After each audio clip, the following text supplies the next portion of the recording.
and then the unlikely resurrection as the Colts have rebounded to beat 3 excellent teams, Buffalo, Philadelphia, and Kansas City, to preserve their shot at going deep into the playoffs again. James Hunden deep at the goal line for Cincinnati as Kerry Blanchard kicks the football away for the Colts. Hunden will take it about 4 or 5 yards deep in the end zone. Got his first NFL touchdown last week and runs this kickoff back to about the 26-yard line before Diedrich Mathis is downfield to stop him for Indianapolis. Jeff Blake comes onto the field, AFC Offensive Player of the Week 2 weeks ago, working behind an offensive line which has started 2 rookies for most of the year. Anderson getting bigger and better every week at left tackle. And at the skill positions for the Bengals, Carl Pickens 6 catches away from 100 for the season. Garrison Hurst, still without a touchdown, has gained 1,700-plus yards in this league since last he scored a TD. First down for the Bengals from the 26. And the give is to Hurst on first down. Jeff Herrod, the middle linebacker, stepping up to make the stop for the Colts. And it'll be 2nd and about 7 after a gain of 3 on first down for the Bengals. Colts defense. And you'll see Tony Siragusa, the run stopper, back in action today, spelling Ellis Johnson at the right tackle position as Siragusa returns from injury for the first time in 7 weeks. Stephen Grant, deemed well enough to go at the last minute. He was originally out of the game. Now he's playing at the outside linebacker position. At the other outside linebacker, Elijah Alexander starts in place of Trev Alberts. 2nd down 6. They called a gain of 4 on first down. And Blake comes out of the pocket looking for first down yardage and nothing more. Ray Buchanan makes the stop as Jeff Blake makes it to the chain and picks up a first down for Cincinnati. Well, you know, the Colts started that off with great scouting for this team. You're going to watch here Blake dropping back. He's getting a pretty good rush, so he's going to have to step up in the pocket. But look at the coverage. They came up late, jumped up on the receivers, and really took away the short routes that Blake was going to try and establish his pass game with. He had to eat it, try to run, and pick up almost nothing. First down and 10 from the 35-yard line. Plenty of time on the roll for Blake. Looking deep, wide open. And James Hunden unable to hold on to the football. And Blake cannot believe it. Near perfect throw. Ray Buchanan was beaten on the coverage. Easy touchdown, blown by the Bengals. Well, they call Hunden the Buzzard. That's his nickname, and after this one, they're going to give it to him for a different reason. Look at it. He just beats Buchanan with speed, basically just walks away from him, wide open down the middle of the field. Jeff Blake with that rainbow wide open. Bad dropping. Well, I'll tell you what, that is all on him. Would have been a 64-yard TD. The Buzzard, for the moment, becomes a goat. On 2nd down, Blake again looking deep. Caught! Oh, tremendous catch down the sideline by Pickens. Eugene Daniel there on the coverage. But Carl Pickens, one of the best in the league at fighting for the football in traffic, holds off the defensive back long enough for a 52-yard catch. Well, Barry Buchanan told us coming into this game that they were going to have to try and beat him deep. Eugene Daniel working against Pickens. There's a little bit of a height differential, 6'3" versus 5'11". But boy, talk about a guy that just knows how to get a ball in a crowd. 95th catch for Pickens. He has not had a big yards per catch average, but that's a lot to do with the fact that they use him as a possession receiver over and over on 2nd and 3rd downs. The give is to Garrison Hurst, and Hurst has a gain of a couple before Herrod again makes the stop from his middle linebacker position. Well, so far, you know, that long game is working well. In talking to Bruce Coslett and talking to Jeff Blake, one of the things they know they have to work on next year is getting the run game established more readily into that offensive scheme. So not only the run game works, but play action pass can be more effective. Gain of 2 on first down, 2nd down 8. Football at the 10-yard line. All this set up by the 52-yard pass play from Blake to Carl Pickens. Colts blitzing. Blake reads it, throws to the hot man Pickens, and just a little too far. A little bit too far. Pickens normally would have had that too. I think they're just kind of starting to feel their own a little bit here. The ball may be a little bit cold. Their hands might be a little cold. But right here, they get the hot read. Pickens makes the breakout. The ball's there when he turns. And I think Pickens, in normal circumstances, could make that grab and probably will make those a little bit later in the game. On 3rd down 8, Hurst and fullback Brian Milne come off the field. Kijana Carter and Eric Bieniemy come on as the 2 setbacks for the Bengals. Colts in their nickel defense. And Blake fires at the goal line. Touchdown to David Dunn. Huge game last week against Houston. Dunn emerging as one of the best slot receivers in the league. You're right. They took Pickens out of the game last week. David Dunn became the man. Well, why not go with a good thing today? Beautiful throw. And it was a great throw by Jeff Blake, too, as he laid that ball down and away from Ray Buchanan. Buchanan right on the back of Dunn. Watch, they're going to come in from the right side of your screen. Watch Blake's throw. It's going to be down and away from Ray Buchanan, making it a little bit easier for Dunn to grab the ball and hard for Buchanan to make a play on the ball. So the Bengals jump on top early against the Colts. Doug Pelfrey comes on to add the point after touchdown. Drive took 2 minutes and 44 seconds, went 75 yards. 12:16 left in the first period. 7-0 Cincinnati. The NFL on NBC is brought to you by Acura, who invites you to test drive the new CL Luxury Sports Coupe. By Compaq, has it changed your life yet? By Staples, the office superstore. And by Snickers, not going anywhere for a while? Grab a Snickers. Hungry? Why wait? Early Christmas present for the Bengals provided by David Dunn with a big catch over the middle. Nice, very nice ho-ho-ho, Bob. I do. You know, you do have the Santa Claus corpus. Have you ever played the role? I just recently, last couple of days, I've been doing it. Lee Johnson kicks it away for the Bengals. Aaron Bailey, 38th kickoff return of the season for Bailey, who's averaging 23 yards on every such excursion. Makes it to about the 26. Sam Shade downfield to make the stop for the Bengals.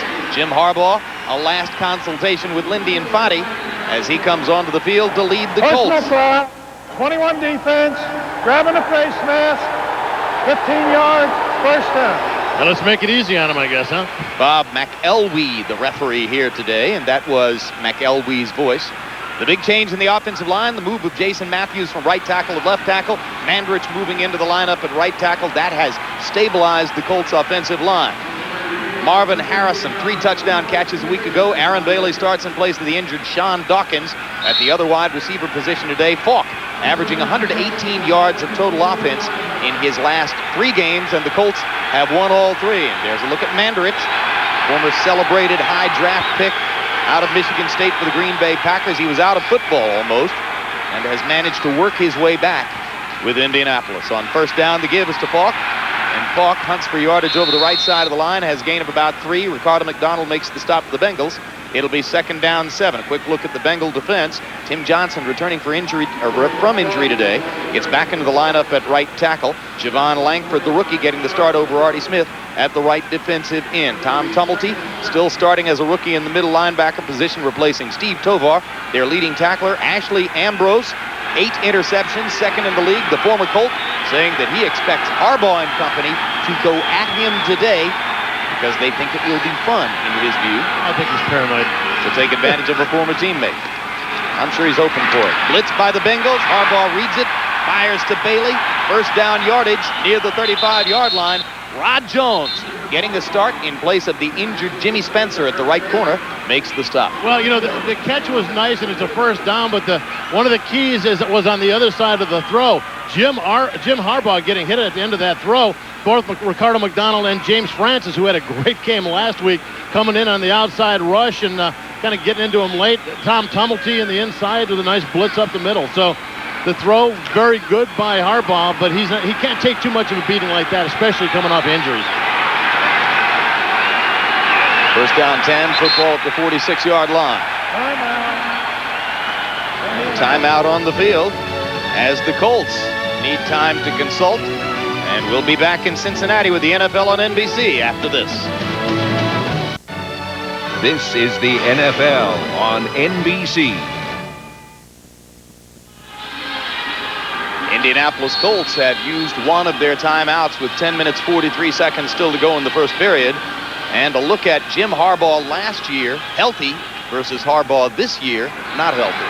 Yeah, obviously the TDs down, interceptions up. Not playing at 100% really affects your concentration, but he feels he's in good enough shape to get this team into the playoffs and even a little further. For the last 2 years when he's been healthy, Harbaugh has often provided magic for the Colts. First down here, Good coverage downfield by the Bengals. Javon Langford will get credit for the sack.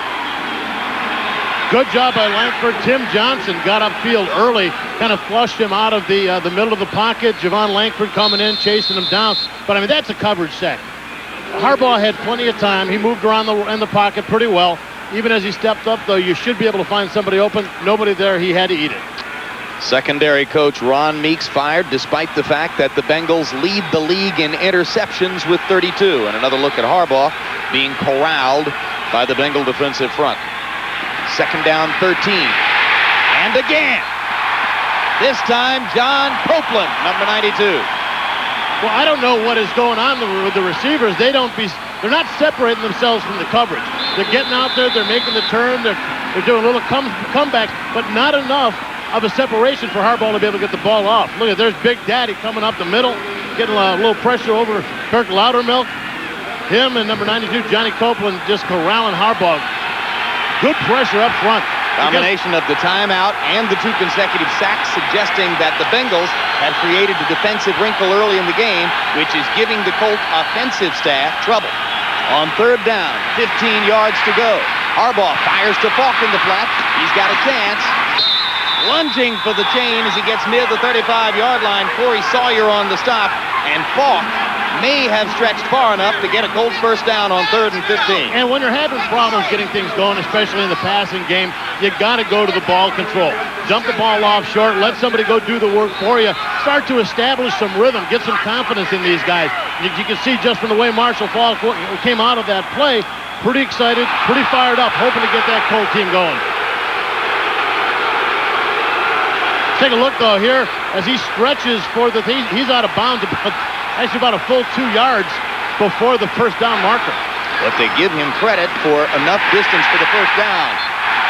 Tumulty blitzing from middle linebacker stops Lamont Warren in Warren's tracks. Well, they are going to come, and that's part of the attitude of this Bengal defense. One of the reasons they get the turnovers, they're very aggressive. They like to attack. You're starting to see that up front. Ricardo McDonald, James Francis coming. Tumulty has been in the backfield more than just about anybody so far. And I tell you what, you get a rookie that fired up early, it's going to be hard to shut him down today. Tumulty part of the big goal line stand that preserved a home win over the Ravens here 2 weeks ago. That was his first game, replacing Tovar at middle linebacker, and some of his teammates say Tommy came of age that day. Harbaugh sacked again. Artie Smith and Tim Johnson. It's Tim Johnson, actually, who got there. They are just beating these guys up front. A sack for Langford, a sack for Copeland, and now one for Tim Johnson. And looks like Harbaugh's hurting a little bit. It looks like he's trying to shake his hand off a little bit. He's limping a little bit. He kind of got pulled down to the turf in an awkward fashion. But right now, that offensive line for the Colts just is not getting any kind of blocking at all. Look at the leverage. Look at the power that's getting the leg drive and the defensive lineman. There you see Harbaugh jamming his knee into the turf. Can't feel good out there on that cold ground. Third down, 20. Football at the 45-yard line. Pass is complete to Marvin Harrison, and Harrison is wrapped up by Ashley Ambrose before he can generate forward momentum. Well, they came again. They brought the corner. They brought one of the linebackers. It was up to the safeties to react. Ambrose comes up. A guy who has really stepped up and played great is Greg Meyer, also number 31 on that play. Up to them on that hot throw with the blitz coming to come up and make the play and stop them from getting the first down. They did a great job. And now Myers, who's been getting more and more time at free safety, the rookie out of Colorado State, drops back to receive the punt at the 10-yard line. Chris Gardocki headed to the Pro Bowl. Having a tremendous year. Tries to hang this one high and short. And the fair catch is made by Myers inside the 20-yard line at about the 19. Bengals lead 7-0 on a 10-yard touchdown from Blake to Dunn. Their second possession begins when we come back. You see Jimmy Harbaugh on the sideline getting his ankle worked on. I'll tell you what, bad sign for the Colts, especially since their second quarterback, Paul Justin, is out. And essentially Kerwin Bell, their regular third quarterback, is the backup now. Oh. Pass intended for Brian Milne, incomplete. Let's take a look at how Jim Harbaugh got hurt before we went away. And we said that these guys are just pouring in on top of Harbaugh. Number 90, Timmy Johnson, pull him down. Look, you see his whole foot and his ankle getting pinned under Johnson as he goes down to the turf. And like we've said so many times with AstroTurf, you get it stuck down there, it's tough to pull it out and free yourself up to keep the injury from happening. Difficult circumstances for Harbaugh, still playing on a tender knee. This is a very slippery artificial turf with the rain falling in a light mist. And this is the last game for this. Picked off. Jason Belzer, touchdown. Belzer, the free safety, jumped in front of the receiver on a pass thrown with not enough velocity by Blake. Garrison Hurst, the intended receiver. Touchdown, Colts. And the sign of a good defense is knowing what's going to happen in all situations. Here the corners knew that they were blitzing inside. They knew that the Bengals were going to go to a hot route. And in watching film, Belzer obviously saw that in that situation, the hot route was that little out route by the receiver. He jumps up, aggressive play, takes it for the touchdown. Garrison Hurst unable to reach the football, and not a factor once Belzer snatched it at full speed. Yeah, Belzer read the hot read faster than Garrison Hurst read the hot read. Gary Blanchard having a tremendous year as place kicker for the Colts, and like his kicking Colt teammate Gardocki headed to the Pro Bowl, adds the PAT. We're knotted up midway through the first. And you see that Colt defense on the sidelines getting ready to go at it again. Jimmy Johnson working with them. But hey, nice job, Jason Belzer, of reading that hot read and getting the touchdown for the Colts, getting them tied up with the Bengals. Bad news is you got to go back on the field again, guys. Blanchard's kickoff sails to James Hunden, the rookie buzzard from Portland State. Has it across the 20. Sammy Burrows downfield to make the tackle for the Colts. Yeah. Consultation between Coslett and Blake, and here's what happened to Blake on that last throw. He came. The blitz came up. All the linebackers up the middle. We talked about Belzer reading the hot read. This is also just a bad pressured throw on Blake. He felt the pressure, laid the ball way behind Garrison Hurst. Garrison didn't even have a chance to get it right into Jason Belzer's chest. So the Bengals took the lead on a 10-yard touchdown pass from Blake to Dunn, set up by a 52-yard Blake to Pickens throw. And then Blake throws the easy touchdown interception to Jason Belzer. On first down here, the give is to Garrison Hurst. And Hurst has a good gain of about 7 before Steve Morrison makes the stop for the Colts. I was mentioning, incidentally, as you see Hurst get up with a gimpy ankle, this is the last game for this particular artificial turf. It's going to be ripped up after today, and when a turf is old, it is extra slippery. Right, it doesn't have as much of the catch and the traction as you'd get.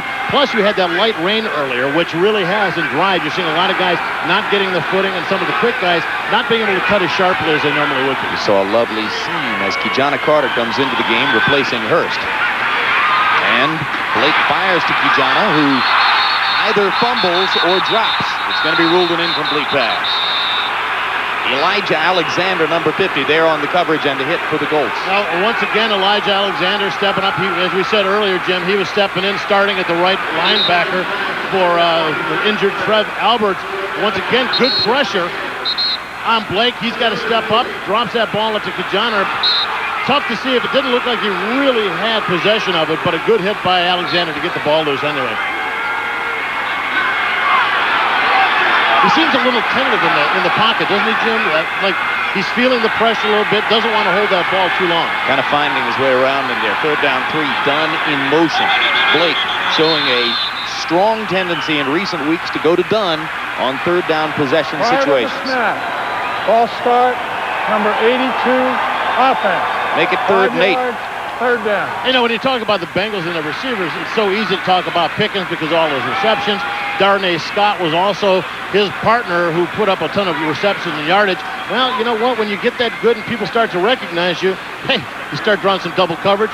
You go to the possession guy, and David Dunn, definitely a guy who doesn't mind catching the ball over the middle. There's a lot of guys that won't really run that deep crossing route anymore, but Dunn has no problem with it. And with the mixture of the 3 receivers, Pickens and Dunn, as you see coming to this side, the thinner and more elusive Scott on the other side, the Bengals have the beginnings of something like what the Lions had a couple of years ago with Brett Perryman, Johnny Morton, and of course, Herman Moore.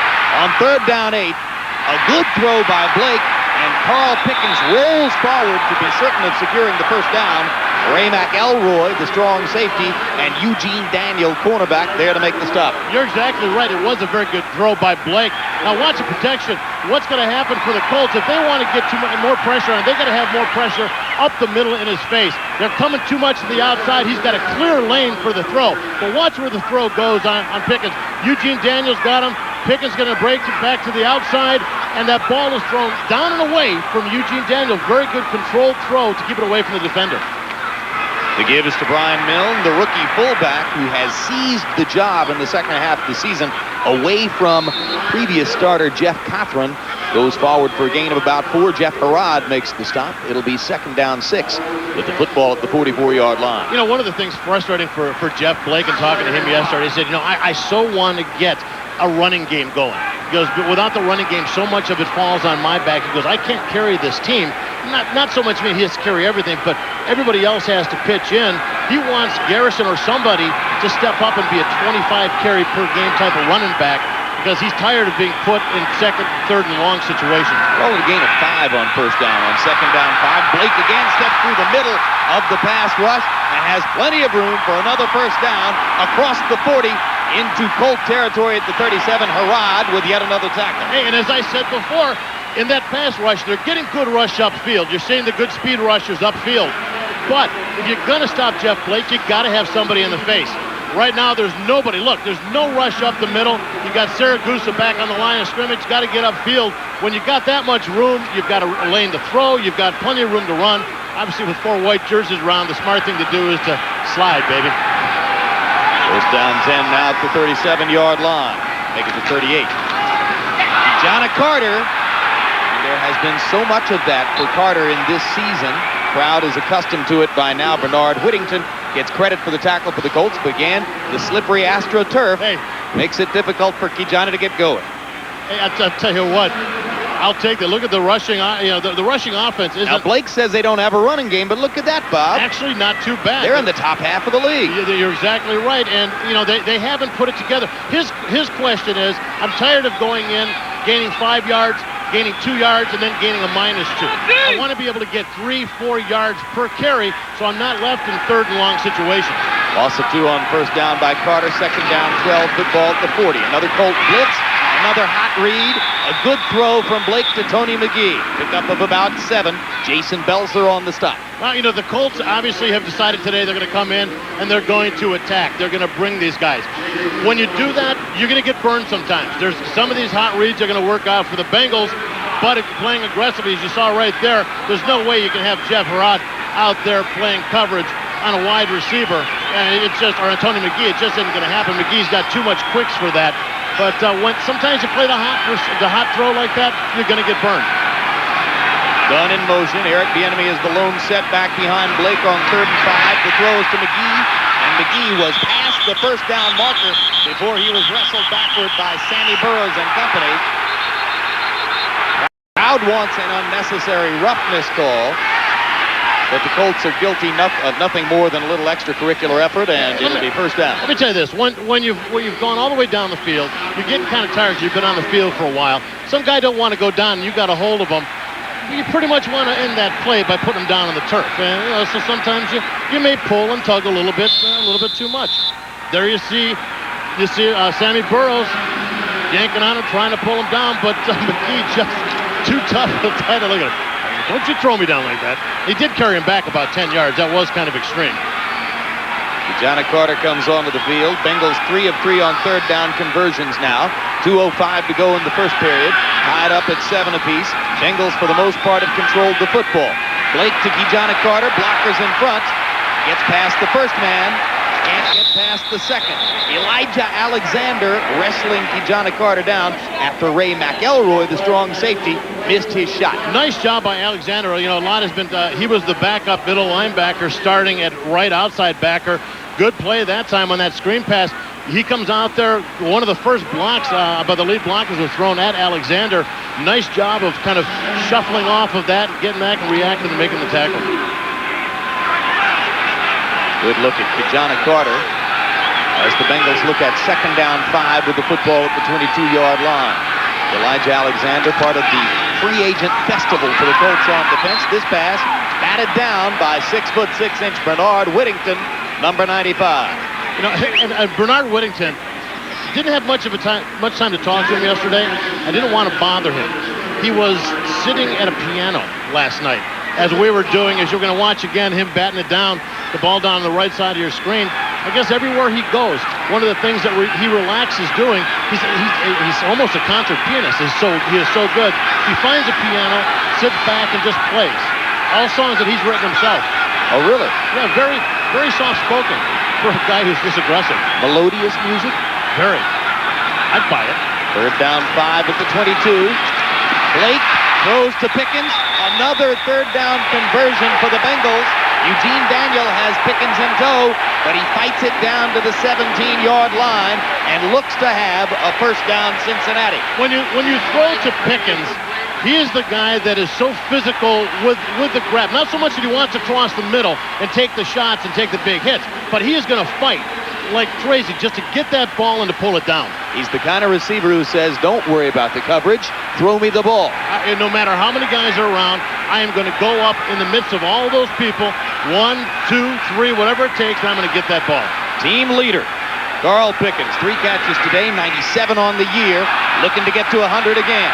Ejana Carter with carry, and Carter has a gain of about 3 down to the 14. Elijah Alexander again makes the stop for the Colts. 24 seconds remaining in the first period. Tony McCoy, number 61, was also there as you look at Bob McElwee. And they are the Colts are offsides, jumped offsides. 61, defense. Tony McCoy. 5 yards, first down. Blake, not necessarily a guy that you talk about having the real tough cadence, but down here you start getting down to the red zone. Defenses really want to get off on the ball. Sometimes can be drawn, as you saw there for Tony McCoy. Who had the best hard count of any quarterback you played against? Actually, Boomer was very good when he played here in Cincinnati.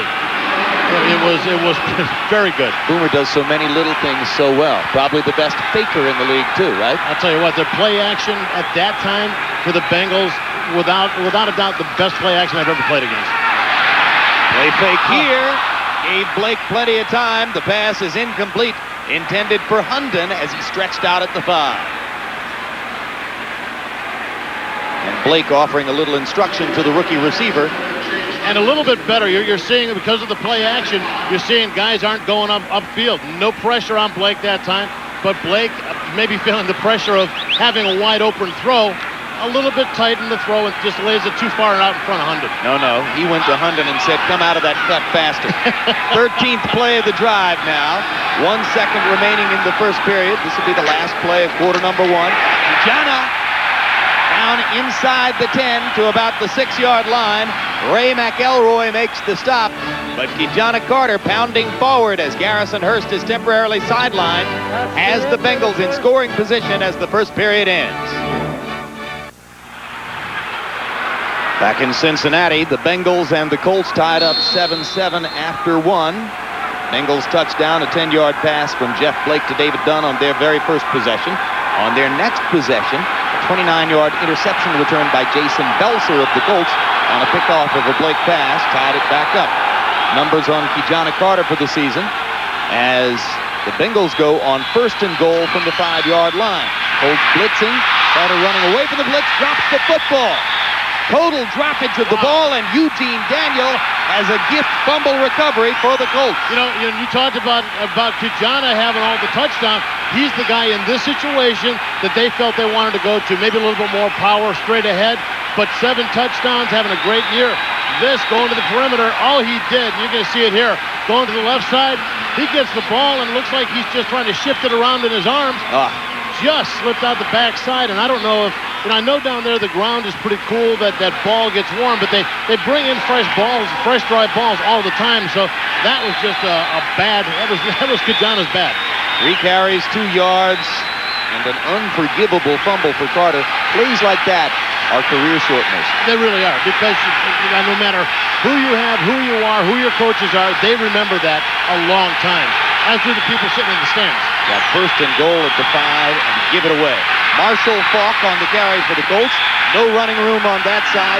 James Francis helping to escort him out of bounds along with former Colt Ashley Ambrose. And one of the things about Garrison Hurst, Marshall Faulk, is the fact that he's playing, as we said before, with that metal plate in his foot to protect basically what was turf toe. He had his foot kind of pinned under somebody and popped it out of the joint. He said that right now he's back, he can run, where it becomes the problem is not so much in the cut, but accelerating out of the cut. As he makes that cut, he can't get the acceleration he needs to kind of burst through holes yet.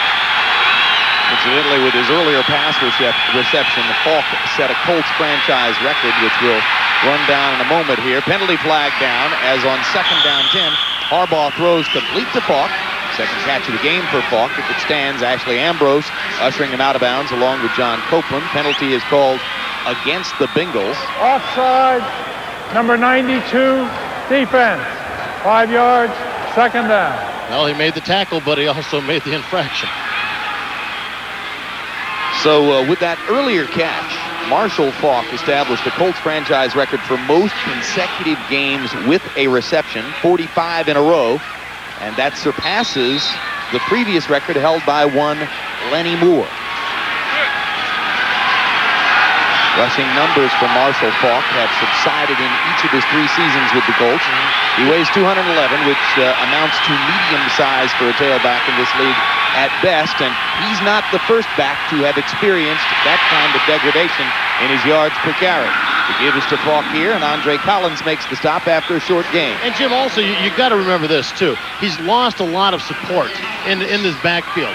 Roosevelt Potts goes out with a suspension. You get Zach Crockett. Zach Crockett goes down, who is a very good, not only as a lead back and a guy in the backfield with him, but also can take some of the ball carrying load off of Marshall Faulk.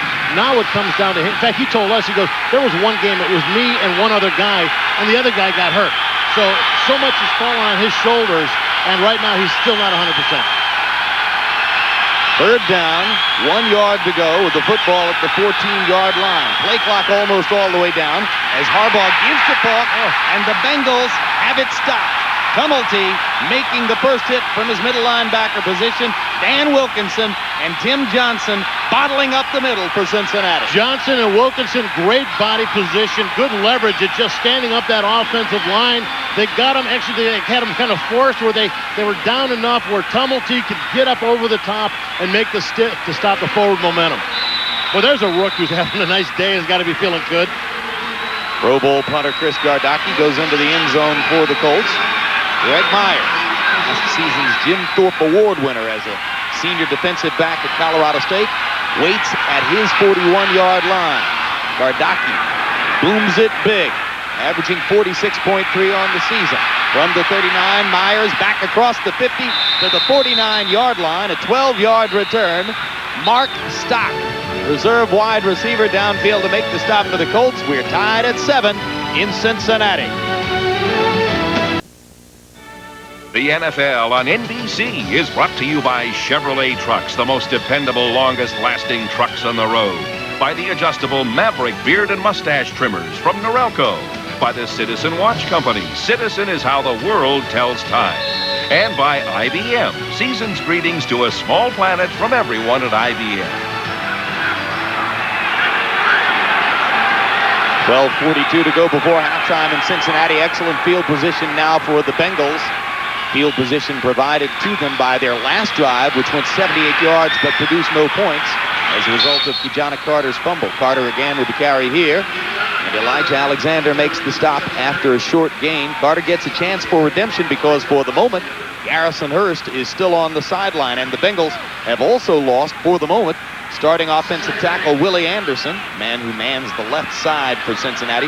Melvin Tootin in the lineup replacing Anderson, and now I correct myself because I just noticed that Willie's on the field. So Anderson's back, but Hurst is not. 2nd down 8, football at the 48-yard line. Plenty of room for Carter here.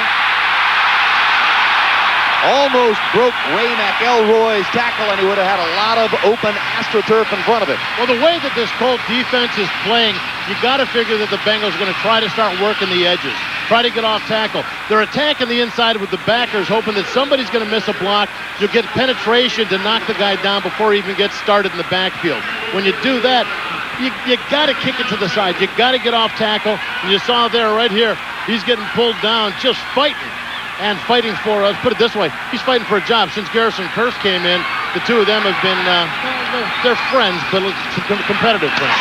McElroy came away with Carter's right shoe. As a result, Hurst comes back onto the field. Darnay Scott with the catch for the Bengals. Ray Buchanan with the tackle. It'll be second down short coming up for Cincinnati. Well, they got to be happy that that run game is starting to work a little bit. Waiting to hear, as I said, a little bit more on Garrison. He goes out here. We see the throw by Blake, just another quick out. With so many people coming, you're going to see a lot of these hot throws. Good tackle by Buchanan, wrapping up. You don't see that a lot. A lot of these guys just go out and want to make the big hit, try and end up on some highlights film. Buchanan did a nice job of wrapping up the arms and finishing the tackle. Second down 4 after the gain of 6. Hurst still on the field, goes into the pass pattern. The throw is for Hurst on the long swing downfield. Elijah Alexander with good coverage for the Colts. And why not? You knew that was going to be a little off target because they had a game, a little stunt going up front where they had one of the inside backers attacking. Tony Saragusa loops around, came wide open up the middle. And at 320, 330 pounds, he was like 320 before he went to dinner last night. He was looking for a good Italian place last night. I couldn't help him there. But we got a nice hit on Blake as he threw the ball. How about a good Slovenian place? I could help you there. You're the man. You're the man on Slovenian places. Third down 4. Football at the 27. Bengals 4 of 4 on third down, make it 5 of 5 as Tony McGee gathers it in. Sammy Burroughs makes the stop. McGee has been clamoring for more involvement in the passing game, and that's the second catch of the day. And nice work, very physical work inside. You watch this. He's a tall guy, but he works up against 53 Sammy Burroughs, and he just has his back kind of pressed up. And look at the difference here. The tail of the tape for these receivers, man. Bengal receivers, 6'2" average against a 5'10" coverage, guys. It doesn't add up, except that those 5'10" guys can leap a little bit. Is that the theme music for Boxing After Dark? On first down, Blake throws short. Ball appeared to slip out of his hands. Brian Milne, 44, was the intended receiver. Bad throw. Could be. Kind of tough. Second time, look at him so far. Thrown about 50%, having a pretty good day. Although the day, 18 throws already with 9:55 to go in the half. Although he'd like to take that one throw back that resulted in a completion to the Colts.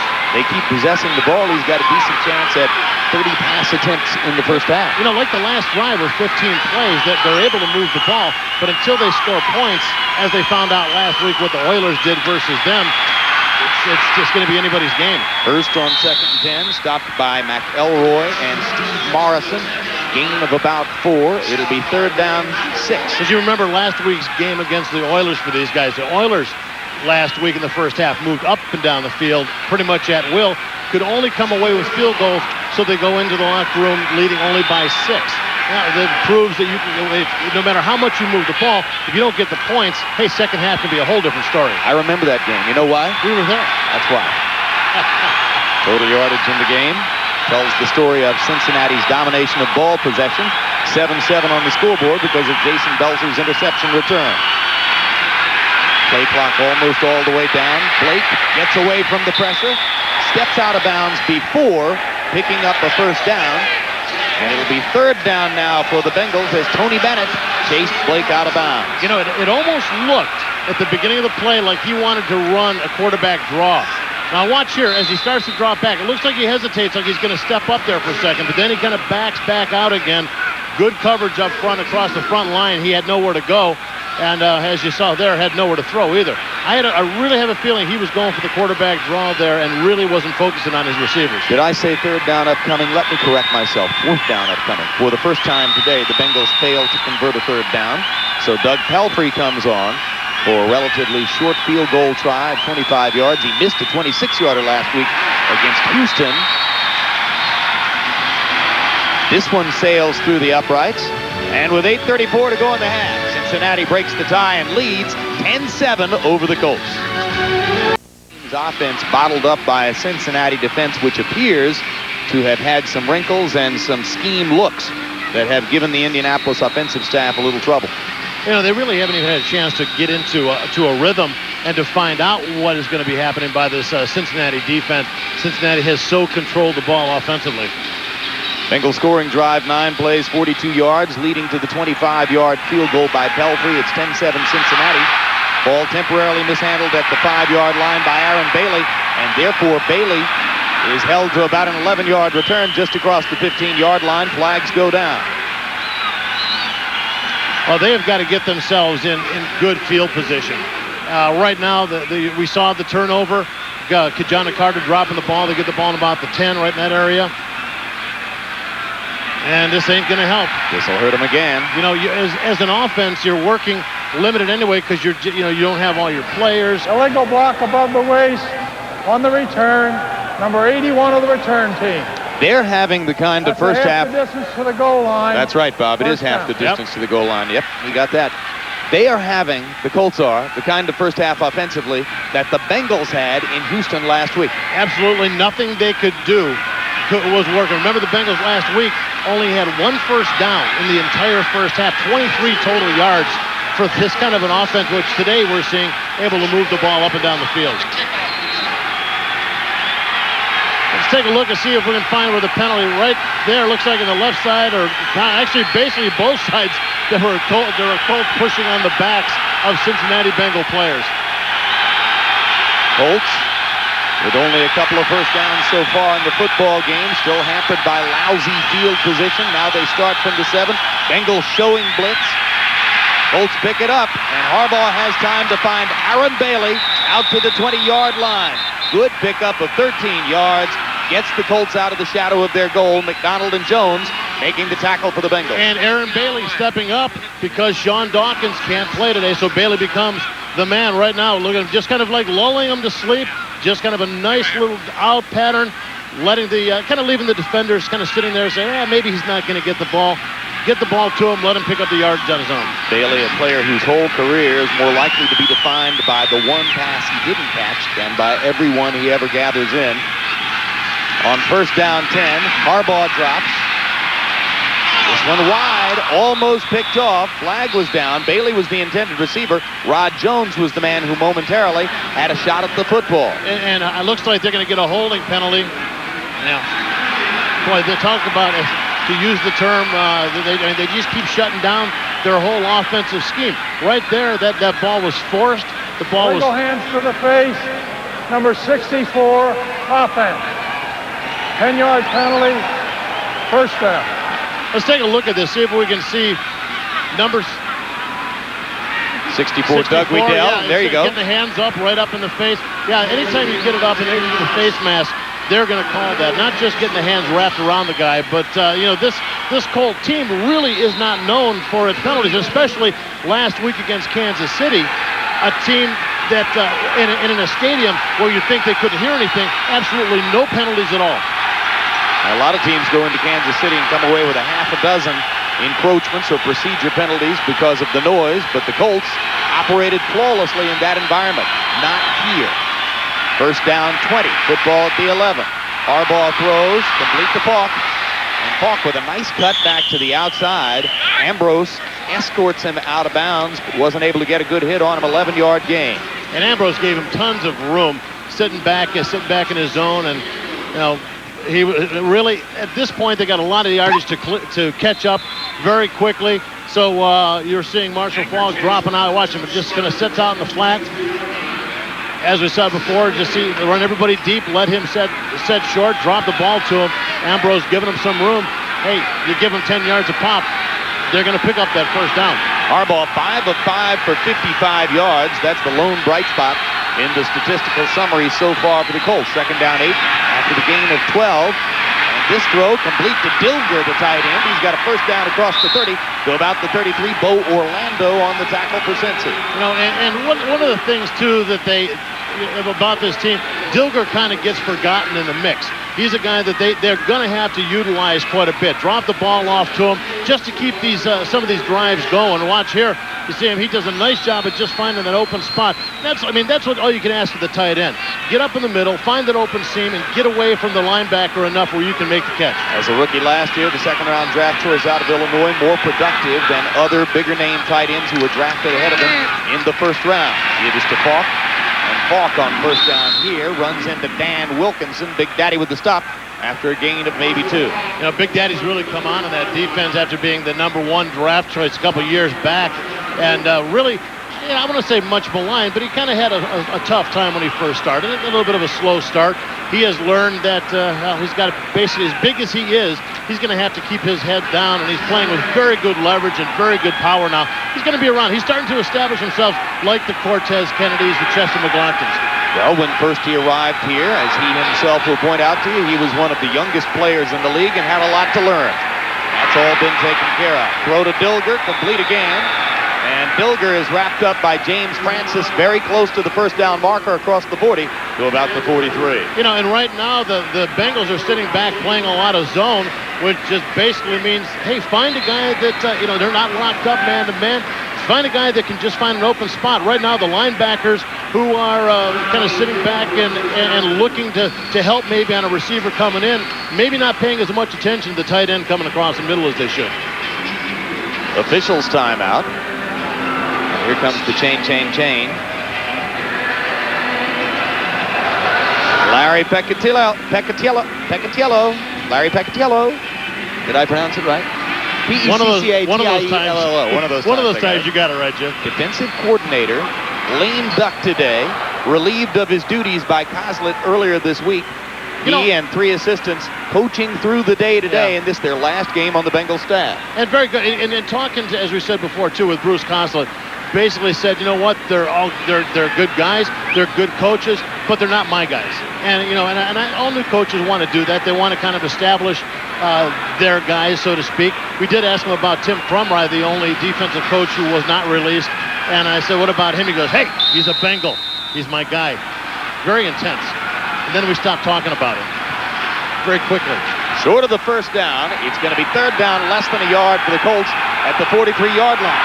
Colts have had great difficulty in the middle of the offensive line, handling the Bengals' 2 defensive tackles, Tim Johnson and Dan Wilkinson. When last they went up the middle on a short yardage situation like this, they were blunted. So they go outside with Falk, and he makes a good cut to get the first down and more across the 45 near the 50-yard line. Sam Shade makes the stop for Cincinnati. Yeah, you question those calls sometimes. Hey, sometimes when it's a short play like that, just go pound it away. But you can see that he really has stepped up his game as he has started to get a little bit healthy, and also as he started feeling like, hey, obviously a lot of this is going to be on my shoulders. I'm going to have to respond. Like I said, he doesn't have the acceleration through the cuts because the toe is not 100%, but he can certainly get to the edge of an offensive line that is basically driving the defensive line into the turf. On first down, Harbaugh looks downfield and finds Falk sneaking behind the linebackers, stepping up in front of strong safety Bracy Walker for a big catch into Cincinnati territory. Boy, he did just lull them to sleep. Bracy Walker sitting back there. You're going to see Bracy Walker, number 27, looking at the tight end, crossing, Dilger crossing, kind of gets locked up with him, and because of that, loses a step on Falk, up to Bo Orlando to come up and make the stop. 22-yard pickup. Colts finally having gotten something going on offense now. 4 minutes remaining in the first half. A chance for Indianapolis to go down and seize the lead in the football game. Dilger in motion behind Harbaugh. The throw to Dilger, a tight end screen. Well executed, gain of about 9. Ricardo McDonald on the stop. And why not? You've been working it downfield. Receivers all took it downfield. I think the closest receiver was about 10, 12 yards downfield. Drop it off short, make the defenders react. And also, I think the receivers thought they might get the ball, but they knew that Dilger might get it. A lot of the receivers with some nice blocks downfield to help Dilger pick up the extra yardage. How good is Jim Harbaugh when he's right? Well, today he's 9 of 9 for 106 yards. That's not jinxing. I do it to Pelfrey all the time. You sure do. So why should I play favorites? Yeah. Lamont Warren in the game replacing Falk for the moment. Tries to fight forward for the first down. He's close. Needed a yard. They're just having a hard time up the middle. I mean, we're seeing that both, with Tim Johnson, with Dan Wilkinson so strong up inside. It's not that the offensive linemen from the Colts aren't good, but I mean, you've got a bunch of new guys. I mean, you've got Mandridge, you've got Waddell, a lot of young guys that are kind of new to this system. And Tim Johnson is down on the field, so we'll wait to see what happens to him as we take a break. We'll be back. Well, the Bengals starting defensive tackle Tim Johnson, bothered by a shoulder for several weeks, limps off here, apparently with a nicked ankle. We'll see what happens to him. And we remind you, experience the NFL all week long on NFL.com, the official website of the National Football League. For all the tackles and touchdowns on a live game day scoreboard, click on NFL.com. Third down and a yard. Football at the 18-yard line. Harbaugh trying to sneak it for the first down, and he's got it. And why not keep it? I mean, when you're that close, you got to give it to the quarterback. You're going to at least get some push by the line, enough to let him find a crack. Red zone offenses, and you can see that Indianapolis is 5th worst in the league at converting to touchdowns once they get the football inside the opponent's 20. That does not bode well here because they've not put a little nice drive together. They have got to start matching some of the things that the Bengals are doing, although the Bengals haven't been able to get the ball in the end zone either. The first team that is able to start kind of breaking through this red zone TD jinx is going to be able to take control of this game. That's the 2-minute warning. Bob? What? Are you going to warn me again? I have to warn you about something. I was ready for this one. There are only 2 minutes left in the half, Bob. Again? I'm warning you.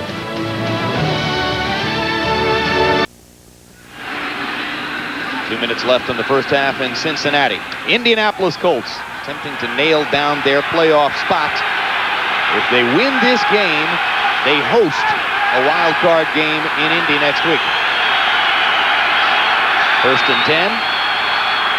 After the Harbaugh quarterback sneak conversion, he fires in the flat. Falk catches it. Tom Tumulty with the immediate tackle, and this is going to generate a roughness penalty. Jason Matthews stepping in to protect Falk. It was Javon Langford who got involved with Falk after the play, and this one is likely to hurt the Bengals. Well, you're exactly right, and the Colts have enough problem with the red zone without you helping them out. Javon Langford there, number 94. Obviously, it's been getting a little emotional. We saw a lot of kind of pushing. Foul, 94 defense. Bingo. Personal foul, 28 offense. They went ahead and called it against Falk, too. Dead ball fouls, and they offset. That's a lucky break for the Bengals. Well, they tell you not to retaliate, and coaches will yell at you about that. Don't retaliate. The reality is, in the emotion of the game, somebody takes a shot at you late, it is so hard to control yourself. You're going to see it here. Nice clearing route by the receiver, giving a little room, but Tumulty comes in, makes the tackle. Javon Langford comes in. Basically looked like he kind of laid his knee right into the ribs. Now, that was an obvious late hit by Langford, but because Falk expressed his anger, no advantage for the Colts. Second down 8. Harbaugh with the play fake. Gets away from Copeland and throws it out of bounds. That may be the deepest quarterback drop I've ever seen. Good play by... not actually. You forced some quarterback drops that were deeper than that. You just don't remember your playing career all that well, Bob. That's because you were a nose tackle. That's right. You were constantly getting pounded on the helmet. So the rest of us remember what you did better than you do. Do I have it on film? You were beautiful, baby. Thanks, man. You could play this game. Tom Tumulty, James Francis that time. Nice coverage on the receiver. Nowhere for Harbaugh to throw, so smartly tosses it out of bounds. His first incompletion of the day. Harbaugh was 10 of 10 prior to that. On third down 8, good catch by Aaron Bailey, but he's out of bounds. Harbaugh hesitated with the throw. Bailey drifted back a little bit. Finally got the throw off, but by that time, Bailey was too close to the sideline. And Harbaugh's obviously going to argue that he was pushed, but that definitely wasn't. The ball was not in control as he went out of bounds. Here comes the ball a little bit late. He goes up. Roger Jones is the defensive back. 1 foot down, 2 feet down. But the ball came out.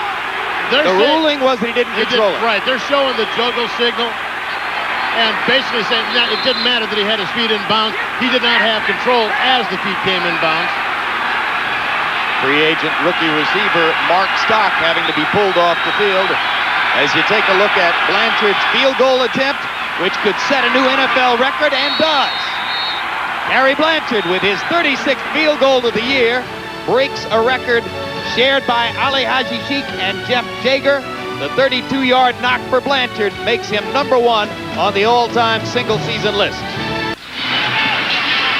High game in Cincinnati as the Indianapolis Colts get a Gary Blanchard field goal. Chris Gardocki will kick it away now for the Colts. as they get back level with Cincinnati at 10 apiece. James Hunden will take Gardaki's kick at the 6-yard line. Gets a seam across the 30 to about the 32-yard line.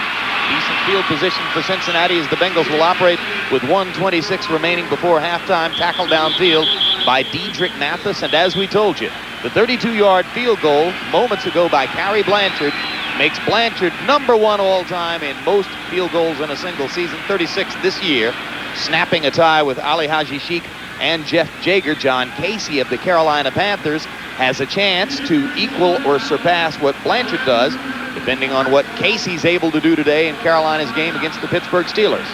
Well, we've got a player down, Jim. Mark Stock. Yeah, one of the wide receivers. I mentioned him a few moments ago because he was arguing vociferously about the Bailey sideline play. Well, he flat out got laid out on that play and really just could not get himself back up. Stock, I should say, fourth-year free agent wide receiver out of VMI. Intelligent role player without a very big role for Indianapolis. Coming up, it's the Domino's Pizza NFL on NBC halftime report. Greg Gumbel, Mike Ditka, Joe Gibbs, and Chris Collinsworth will bring you all the scores and the news from around the league, plus a look at the playoff picture. Plus the pizza? Yeah, they eat pizza. They get free pizza in there. Well, I don't know. Maybe it's not free. They probably take up a collection. Probably Greg buys the pizza for all the rest of the guys. You think he does? Yeah. Well, since he doesn't have the online service charges anymore, since he threw his computer away. They got that fat wallet now as he preserves his money from online erosion. I would bet that he only gets one topping, though. I don't think he'll be able to stay away from the PC for very long. We told you the story last week if you were with us for the fabulous Bobby G show from Houston. We told you the story of how Greg Gumbel has given up his PC because his online time was eating into his personal life. He forgot about his family one week. Lindy Infante along the sideline. Infante, if nothing else, has proven this year that he can be a resourceful and resilient head coach. Tremendous job as offensive coordinator under Ted Marchibroda. And you know what was interesting, too? In talking to Harbaugh, and I remember talking to him last year about what Lindy Infante had brought to him or taught to him. You know, here's Jim Harbaugh, has been around the game for a long time, and still Lindy Infante was able to teach him new things. Basically, Harbaugh said, I had no idea that if a guy was covered, you could still throw to him. Just throw, down and away from the receiver, throw to different spots on the receiver to make it harder for the defender to make the play. He's still learning things, and Lindy Infante was the guy that taught him that and now continues to work with him. Hey, ask Jeff Blake. He throws to covered receivers all the time. Makes a living at it for the Cincinnati Bengals. There's Harbaugh on the sideline. You saw Mark Stock walking off. We hope that he'll be able to return. Kijana Carter and Eric Bieniemy in the game behind Blake as the Bengals go with their third down offensive alignment on first down here. And Blake is dragged down by Tony Bennett as he tries to sneak through the middle of the pass rush. Well, they're definitely getting good pressure up on the outside as they go no huddle here, but they're still giving him that room in the middle to kind of sneak out. 4-yard gain for Blake on first down. He passes to Kijana Carter. Carter gets past the first man. Can't make it to the first down marker. Ellis Johnson, number 62, was there to hold on to it. He read the play all the way, went with him. Unfortunately, being a defensive lineman, sometimes you're not as quick enough to actually make the cut with the wide receiver or with the back as he makes the catch. Blake uses the first of the 3 Bengals timeouts to stop the clock with 50 seconds left before halftime. Still 10 apiece in Cincy. Bruce Kozlett, having conferred with Jeff Blake, sends Blake back onto the field for third down 3 with the football at the Bengals' 39-yard line. 50 seconds to go before halftime. Based on what you've seen in recent weeks from the Bengals, you got to watch the 2 possession receivers. Pickens 81, Dunn 80. Pass is complete instead to Darnay Scott. And Scott open in the middle as the Colts had exactly the same idea we did. Double coverage on Dunn and Pickens. Open territory for Scott. Jason Belzer on the tackle. First down, Cincinnati. And we asked Ashley Ambrose about this receiver. He said, well, Pickens, Dunn is the guy who's very physical. As we told you, will work hard, will cross the middle. Carl Pickens, he said, is smart, but he's not a guy that really wants to cross the middle if he doesn't have to. And he basically said, Darnay Scott, well, he said he's having some concentration problems now.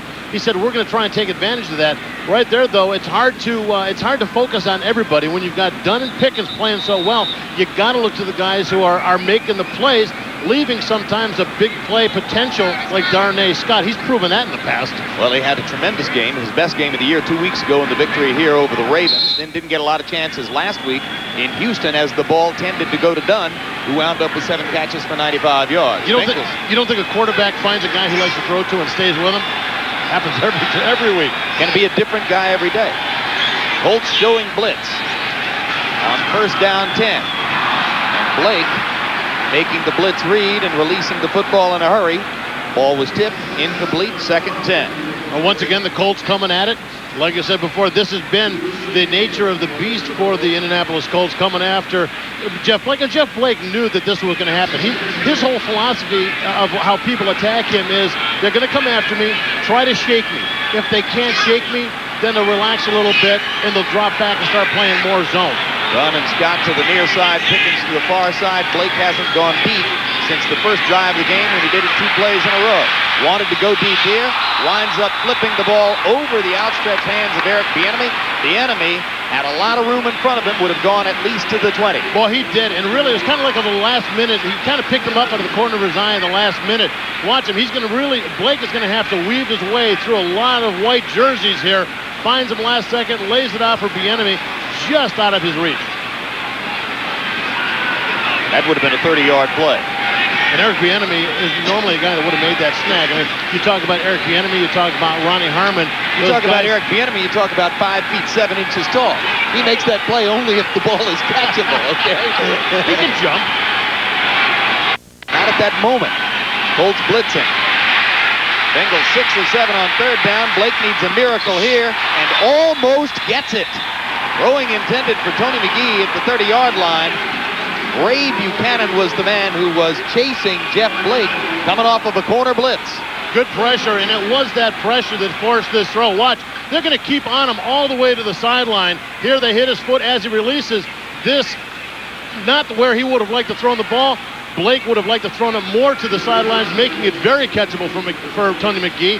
Would have been a nice throw and a nice catch, but that aggressiveness, that continued pursuing by Ray Buchanan, really is the one that affected that incompletion. Now the Bengals line up in punt formation for the first time in the football game. 26 seconds left before the half as Lee Johnson angles the punt toward the far sideline.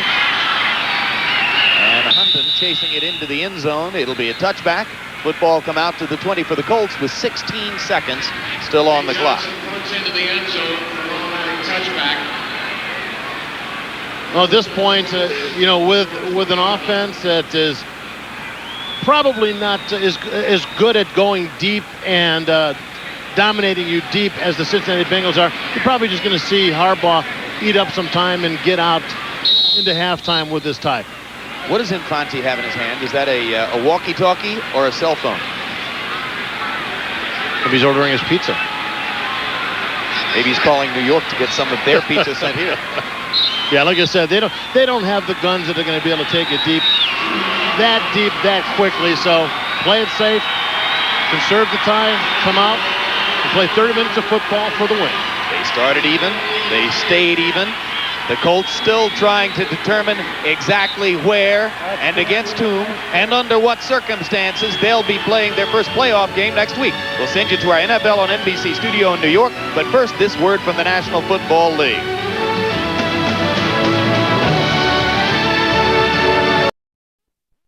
A 10-10 tie at halftime. The Indianapolis Colts fighting back to catch the Bengals twice. And Jim Lampley again with Bob Golic. Bob, this game has the feel of one that's going to go down to the wire. Yeah, it sure is. Both teams able to move the ball, starting to get into a rhythm a little bit, getting up and down the field. But the red zone, as usual, getting a little tight for both teams. Lindy Infante at least has to be a little bit excited about the fact that the second quarter offensively was a little bit better. You see there that most of the yardage and most of the stats that Indy put up are almost second quarter stats since their first one was so lethargic. But look at the third down conversion for the Bengals. They have been doing a wonderful job of keeping those drives going. And now, like I said, they just got to get in the end zone. Aaron Bailey on the kickoff return. Wonderful downfield tackle by James Hunden of the Cincinnati Bengals. Indianapolis will start the first possession of the second half from inside the 20. Quickly, let's take a look back at 3 highlight plays from the first half. At the end of the Bengals' first drive, after a 52-yard completion from Blake to Pickens, this 10-yard touchdown throw from Blake to Dunn. But then on the next possession, Jason Belser stepping in front of a hot read from Blake. 21-yard interception return. That tied it at 7 apiece. Bengals went up 10-7. Then Cary Blanchard kicked a 32-yard field goal, his 36th of the year, giving him an NFL record for most field goals in a single season, breaking a tie with Ali Haji Sheik and Jeff Jager. And Santa Claus enjoys the action. That's the real Santa Claus, you know. That's him? Yeah. Well, I always thought that he spent most December 22s in Cincinnati. So I'm glad to hear that my suspicion was confirmed on that count. Originally from Cincinnati is what I hear, and that's why he likes to get How that could a last Clevelander like you say that? How could a Clevelander like you say that Santa Claus is from Cincinnati? Well, he used to be from Cleveland, but now he has no games to go to. On first down, Cliff Gross, fullback who very seldom carries the football, gives the Bengals defensive staff something to think about. That's basically what the defenders for the Bengals said. Hey, he very seldom carries the football, except for that play where he was able to churn out a couple of yards for him. And they also said they're just trying to give us something to think about. Well, you know they are, because Harbaugh, he's still got the big brace on the one knee. You saw him take the big hit into the turf early in the game. You know he's not probably as mobile as he'd like to be, so they've got to get some semblance of run game going just to get some pressure off of him. It was an 11-yard gain.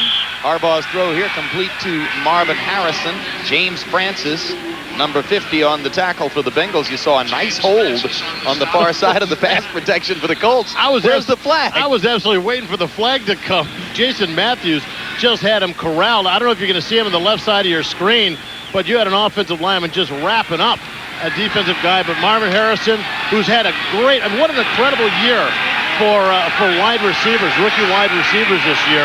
Marvin Harrison being one of them. I'll bet you we could work up a graphic that would show you what some of those first-round draft choice wide receivers have done. Got that right. Our ace staff will do that. Harbaugh fires over the middle to Dilger. Complete. And first down, yardage out to the 29-yard line. Crowd urging the officials to rule a fumble against Dilger, but no such luck. Tumulty made the tackle. And the Colts have worked it from their 8-yard line out to the 29-yard line. We mentioned Marvin Harrison. And touchdown catches last week. Magically. Lo and behold. Here we go. Graphic evidence. We've talked about, we were comparing him to the 83, the quarterback draft of 83. Look at the wide receivers, the rookie wide receivers that have come out this season. Keyshawn, Terry Glenn, Kennison, Marvin Harrison, Molds. We asked Harrison about all the different guys that came out, and he goes, oh yeah, those guys did a pretty good job too. Copeland makes the tackle on Marshall Faulk. Faulk with a gain of about 5. Colts off to a productive start here in the second half, having churned out 2 first downs after disadvantageous field position following the short return and the penalty on the kickoff play. You've got to know that Lindy had him at halftime saying, you guys do want to play at home, don't you?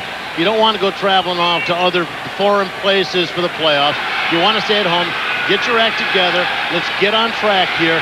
And, this team really has been spending time. This last week was the first time they actually brought up the playoffs from last year and how it felt and how it feels to want to get back into it again. On second down, 6 from the 34. Dilger with a drop. And it would have been a good gain across the 40-yard line, but the Colt tight end could not hold on. We would have caught, had he made the catch, we would have said, what a great catch, because the throw was not really on target. You're going to see him here, watch the right side. He's got his momentum going upfield. He's got to stop, go down low. Looks like it kind of kicked up off of his shin. But had he made the snag, he's a hero. As it stands, just another incompletion. What a great replay. Third down, 6. Football at the 34-yard line.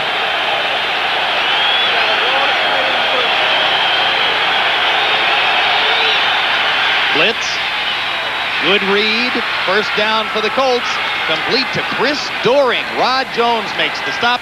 Doring activated off the practice squad yesterday as his first reception of the season as a Colt. And they blitz the corner. They bring Roger Jones in, so it's up to the safety to kind of kick up and make the react and make the play. Right there you see number 25, Rod Jones attacking. Roger Jones was blitzing. Greg Meyer coming in and make the play. Good hot throw. During an Air Spurrier product from the University of Florida.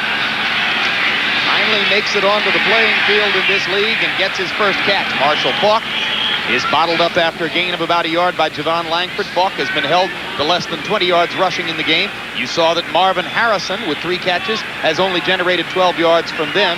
The Bengals are allowing some catches and a little bit of momentum at the line of scrimmage, but generally doing a good job of tackling. Yeah, they really are. And one of the guys that we've got to look to, too, is 53, Tom Tumulty. As you said, Steve Tovar was their leading tackler. He goes down. He's out for the season. You're asking a rookie to step up and to be basically the quarterback of that defense. Not only is he directing the D, but he's making some huge plays. 6th-round draft choice rookie. He has played big in the last 3 weeks. Good throw by Harbaugh. Should have been caught. Aaron Bailey can't hold on. Rod Jones there to make the hit. Good timing. You know, and sometimes you talk about how you play these guys, how you make a play on the ball. Do you make the play on the ball, or do you make the play on the receiver? Jones that time made it great. Offense, penalty is declined, 3rd down. Made a great reaction on the ball, making contact with Bailey just as he was catching it, knocking that ball loose. 3rd down, 8, football at the 46-yard line. Nickel package onto the field for the Bengals. Another look. It's coming right in. Nice snag, and you see his hand. And that's one of the things that these guys are taught. When you come in, they're swinging those hands down. Not only are they making the tackle, but they're swinging the hands hard across the front of the chest to try and knock the ball loose. Rod Jones, 1st-round draft choice for the Bengals back in 1986. They cut him in preseason and brought him back. He makes a big play there. On 3rd down, Harbaugh fires, this time complete to Bailey, and Bailey found a soft spot in the Bengals zone to get across midfield into Cincinnati territory. Corey Sawyer makes the stop. Well, Corey Sawyer was trying to help out, but James Francis was following Bailey through the short underneath zone.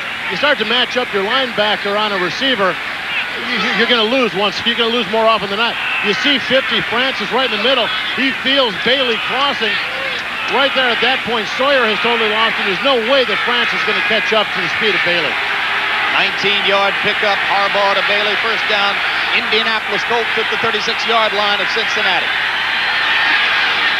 Gracie Walker coming up to the line of scrimmage from the strong safety position. Colts run. Tom Tumulty makes the stop from middle linebacker. A short gain for Faulk. Are we noticing a little bit of a rhythm here? Let's run on 1st down. Try and throw the next 2. Marshall, you know what? We talk about Marshall Faulk, but not only is he involved in the run game, but also he does a nice job in receptions, and he's been asked to do a lot. And we talked about this earlier. When you lose a guy to suspension, when you lose another one to Crockett goes down to injury, so much has fallen on Faulk. And a lot of people look and say, well, he's not the back that he has been. But the guy has been forced to play a lot of times the lone back in the backfield with injuries. Of course, you're not going to put up the numbers, but he's still in there playing hard. Faulk with 53 receiving yards.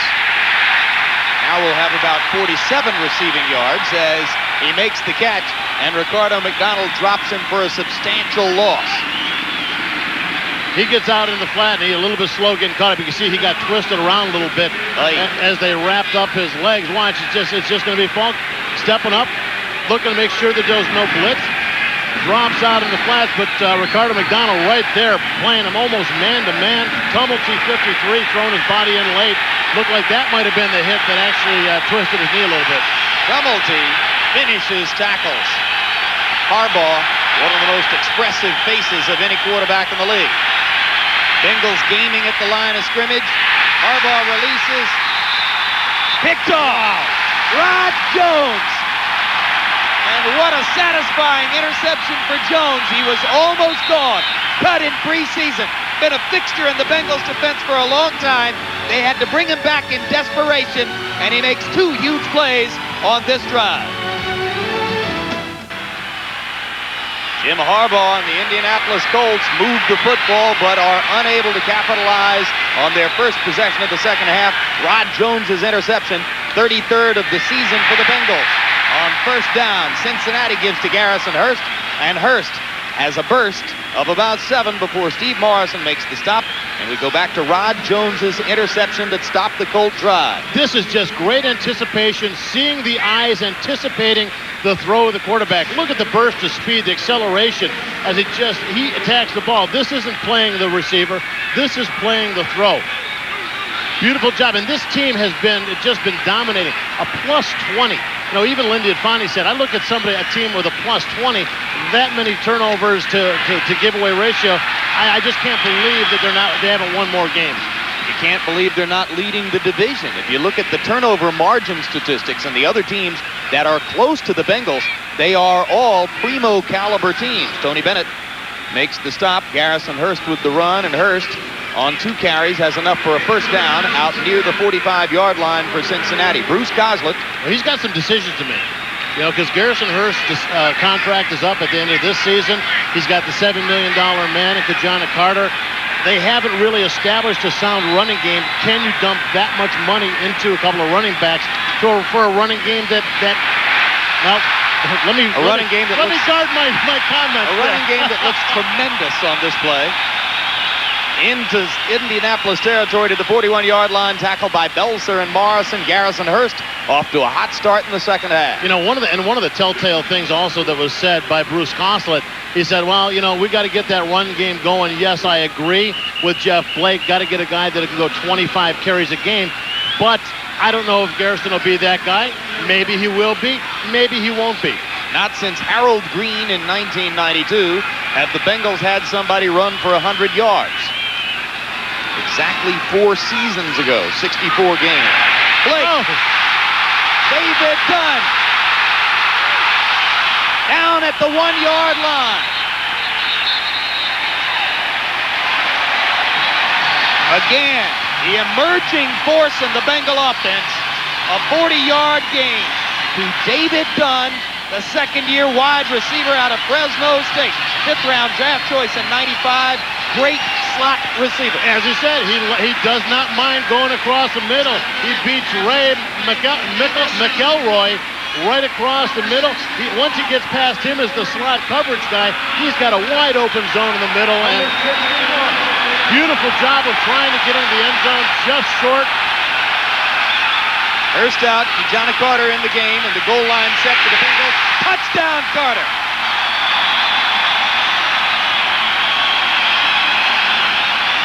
Hurst gains the yardage. Carter gets the touchdowns. It's been that way all year. I was going to say, isn't that the way of this running back combination? We see Willie Anderson, the left offensive tackle, down on the field as everybody kind of celebrates around him.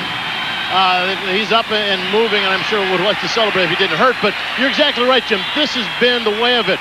Garrison Hurst I think he's like the only back in the NFL that's gained over 500 yards so far without any touchdowns. That's right. There are more than 30 backs in the league who have gained 500 or more. Every single one of them has a touchdown, with the sole exception of Garrison Hurst. And when it comes down to, this makes number 8 for Kijana Carter. Comes down to this red zone area. Give it to Kijana. Carter probably has one of the best touchdowns to yards gains ratios in the league. He's going to give the football to his mother, who is his constant #1 fan and support system. Pelfrey puts the PAT through the uprights, and with 5:41 to go in the third, Cincinnati goes on top for the third time in the game, 17-10. They're dancing the Macarena in Cincinnati, where Kijana Carter has just scored on a 1-yard touchdown run to give Cincinnati a 17-10 lead. Bengals led 7-0, led 10-7. Now lead 17-10. Let's see if Indianapolis can catch him again as Aaron Bailey takes the kickoff from Lee Johnson and squirts across the 30 to the 35. Quickly, another look at the touchdown as Kijana Carter's mom, not visible in that shot, but seated somewhere in that section of the stands, has the football, which her son Kijana carried into the end zone. There, right there. This is the NFL on NBC. 5:32 to go in the third in Cincinnati. Bengals leading Indianapolis 17-10. While we were away, a Bengal player treated for injury on the field. Troy Sadowski now walking off next Saturday at 4 p.m. Eastern. It's The Wonders of Rome here on NBC Sports, an encore presentation of the award-winning film that looks back at 5 of the most famous Olympians of all time: Muhammad Ali, Wilma Rudolph, Rayford Johnson, Jerry West, and Oscar Robertson. Wonders of Rome, documentary style, next Saturday at 4 p.m. Eastern here on NBC. There's Sadowski, now walking effectively on the sideline. Maybe he's going to be okay. Colts, previous possession ended in a Harbaugh interception, pickoff by Rod Jones. That led to the Cincinnati touchdown. Here, he overthrows Cliff Gross on first down. And Bob, if I'm ever the executive producer of an Olympics telecast in the summertime, you're covering wrestling, big guy. Thanks, man. You're quite welcome. No, I've got that background. I think I owe it to you. I've wrestled without masks. My mom won't let me Yet another reason for your long-term memory loss. Another injury on the field. This time it's Tim Johnson, and we told you about Johnson shaking off the shoulder injury. He had a temporarily banged up ankle in the first half, and maybe that's what's got him again here. Well, you know, this defensive line is starting to come along. I mean, they haven't in the past been they've been trying to kind of piece it together, looking for somebody to step up. Tim Crumrine now, who was the nose tackle for them for so many years, playing so well, the lone remaining defensive coach, still there is, you know, he's got some nice people to work with. Big Daddy Dan Wilkinson is starting to come along. Tim Johnson has been a big play maker in the inside, and you're finding out now that even if you have the good rush guys on the outside, you still got to have some power guys that can collapse the pocket in the middle. Second down 10 after the incompletion from Harbaugh on first down. Harrison, the catch in traffic. Tumulty makes the tackle. Ricardo McDonald is also there. But you talked about those contract decisions upcoming for the Bengals. Both Copeland and Wilkinson scheduled to become free agents at the end of next year. So, and I don't think they can afford to let Dan Wilkinson get away. And so unless somebody all of a sudden says, hey, let's not have a salary cap anymore, which would be a good idea, by the way. Oh, really? Well, I think that the salary cap, we've talked about this, salary cap of free agency has ended the careers of a lot of good middle-of-the-road veterans, really cutting down the amount of talented backups you could have on a team. Bengals showing blitz on first down. Tumulty coming up the middle. Whistles blow, and this one will be blown dead. Interesting that you say that the salary cap should go away, Bob. I note, incidentally, knowing your personal history as I do, Number 88, offense. that you spent a lot of time as a player in this league, but have not yet been a general manager or an owner. You're saying I'd have a different perspective at that point. I'm saying that any general manager or owner might suggest that you would have a different perspective. Well, if I'm going to be a general manager, I'm going to work for an owner that has all kinds of money. And all he wants to do is win a Super Bowl. How's that sound for a reality check? I don't know if you saw the last play. As the play got blown dead, Harbaugh got pulled down and was not real thrilled about it. As he got up, he kind of like tossed the ball to the guy that pulled him down. Luckily, the refs didn't really see that extracurricular. Tim Johnson being taken away on a cart. You can see that number 67, Kimo van Oelhoffen, has replaced him along the defensive front for the Bengals. First down 15 after the offside penalty. And this is Falk. Falk getting most of his yardage on receptions today. He's been largely bottled up in the running game. Rod Jones made the stop. And incidentally, when Jones made the interception, I said former number 1 draft choice of the Bengals. He was actually a Tampa Bay number 1 back in '86. Came here 7 years ago. And remember, I was telling about that last play where there was an offsides and Harbaugh got pulled down. Watch, the play's blown dead here. It's McDonald pulls him down late. Harbaugh goes, sorry, didn't see it there. Number 56, defense. The penalty is declined. Second down. Ricardo McDonald's just getting in everybody's face. I think that time looked like Aaron Bailey was crossing the middle and kind of got tangled up with McDonald. Fifth-year linebacker out of Pittsburgh, 4th-round draft choice in 1992.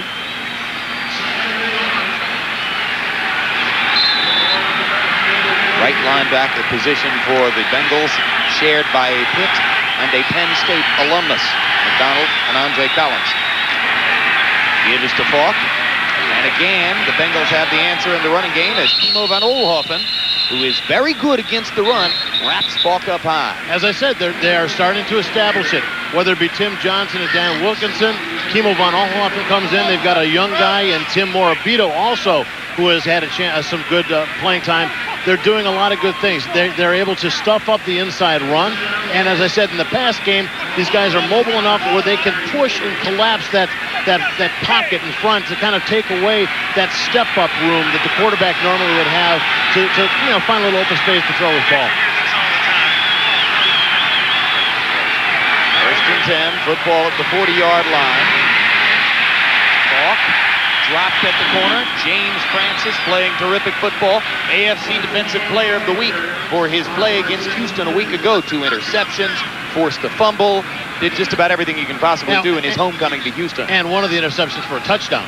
That's right. Yeah, beautiful day for him. And as you said, he's from Houston. I think they said he had bought like 40-some tickets, and they certainly got their money's worth. And again, a nice play there. He was actually blocked pretty well, but was able to free up one arm, get out, and make the tackle on that play. Hey, how about Chester McLaughlin, speaking of tickets? We'll talk about that in a minute. Second down, 8 with the football at the 38. Harbaugh gets away. Touchdown. Nope, he's going to go down at the 1-yard line. Marvin Harrison making another big play in the Colt passing game. Bo Orlando let him get loose down there and then knocked him down short of the goal line. You want to know something? Harbaugh called that the secondary for the Bengals, and Ashley Ambrose, a bunch of biting and jumping fools. You know, guys that are going to react and aggressively come after. Now, when a quarterback scrambles, a lot of times guys get lost from who they're covering. They start to maybe come up a little bit or react to somebody else. But that time, Harrison wide open. Harbaugh finding him with a nice throw and a great completion down to the 1. And let's clean up Bo Orlando a little bit. It appeared from the replay that it was not Orlando who lost sight of Harrison, but rather the strong safety, Bracy Walker. 37-yard completion. Now Harbaugh wants time to maximize the 1st and goal. Bumper crop of rookie receivers in the league. Last week, Colt rookie receiver Marvin Harrison had a huge day, 6 receptions, 3 of them for touchdowns, total of 103 yards. And here in Cincinnati, we come out of the tape. The Colts attempt to get the touchdown and are stopped short by the Bengals defensive line. It will be 2nd down goal. Okay, let me explain what happened. No, let me finish up the Marvin Harrison thing. Then you can explain what happened. It was Harrison's 2nd consecutive game with 100 yards receiving. He was the catalyst as the Colts beat the Chiefs 24-19. Coming into today, Harrison had 8 touchdown catches, which ties him for the lead among all those terrific rookie receivers in the league. Now, what were you going to tell me? I forget. Defensive linemen right now are going to be undercutting the offensive linemen, trying to keep everybody down so the linebackers are free to come over the top. And you see it there like that. Tom Tumulty, that is the whole premise down here. As a defensive lineman, the worst thing you can do is to lift your head up. You stay low, you undercut the O-lineman, you keep all them down so the linebackers can come make that play. This is the same goal line at which the Bengals blunted Bam Morris twice and then stopped Carwell Gardner outside the end zone to complete the big goal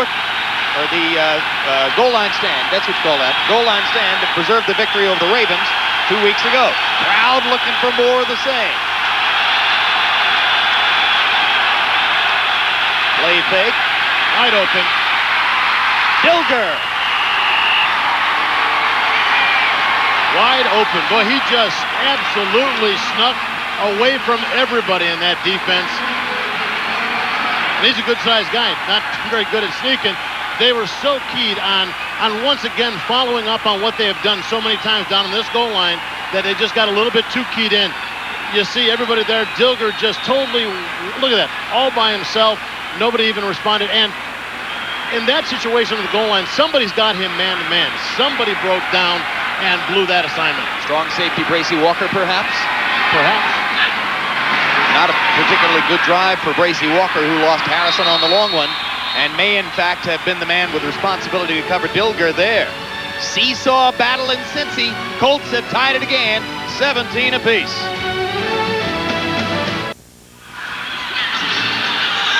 As we mentioned, coming out of halftime, kind of game that has that down-to-the-wire feel. Cincinnati took a 17-10 lead in the 3rd.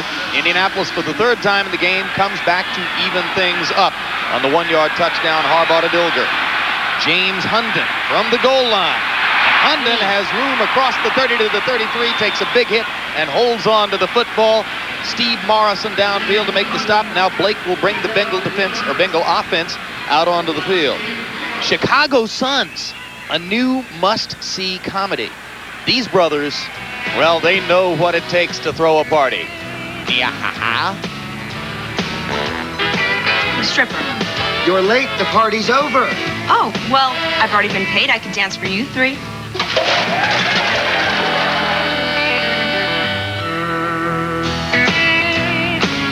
Chicago Suns beginning January 8th on NBC. Hey, I've got two brothers. Yeah, you had a television series too. Tony McGee with the catch from Blake. And McGee is close to the 50 before Jason Belser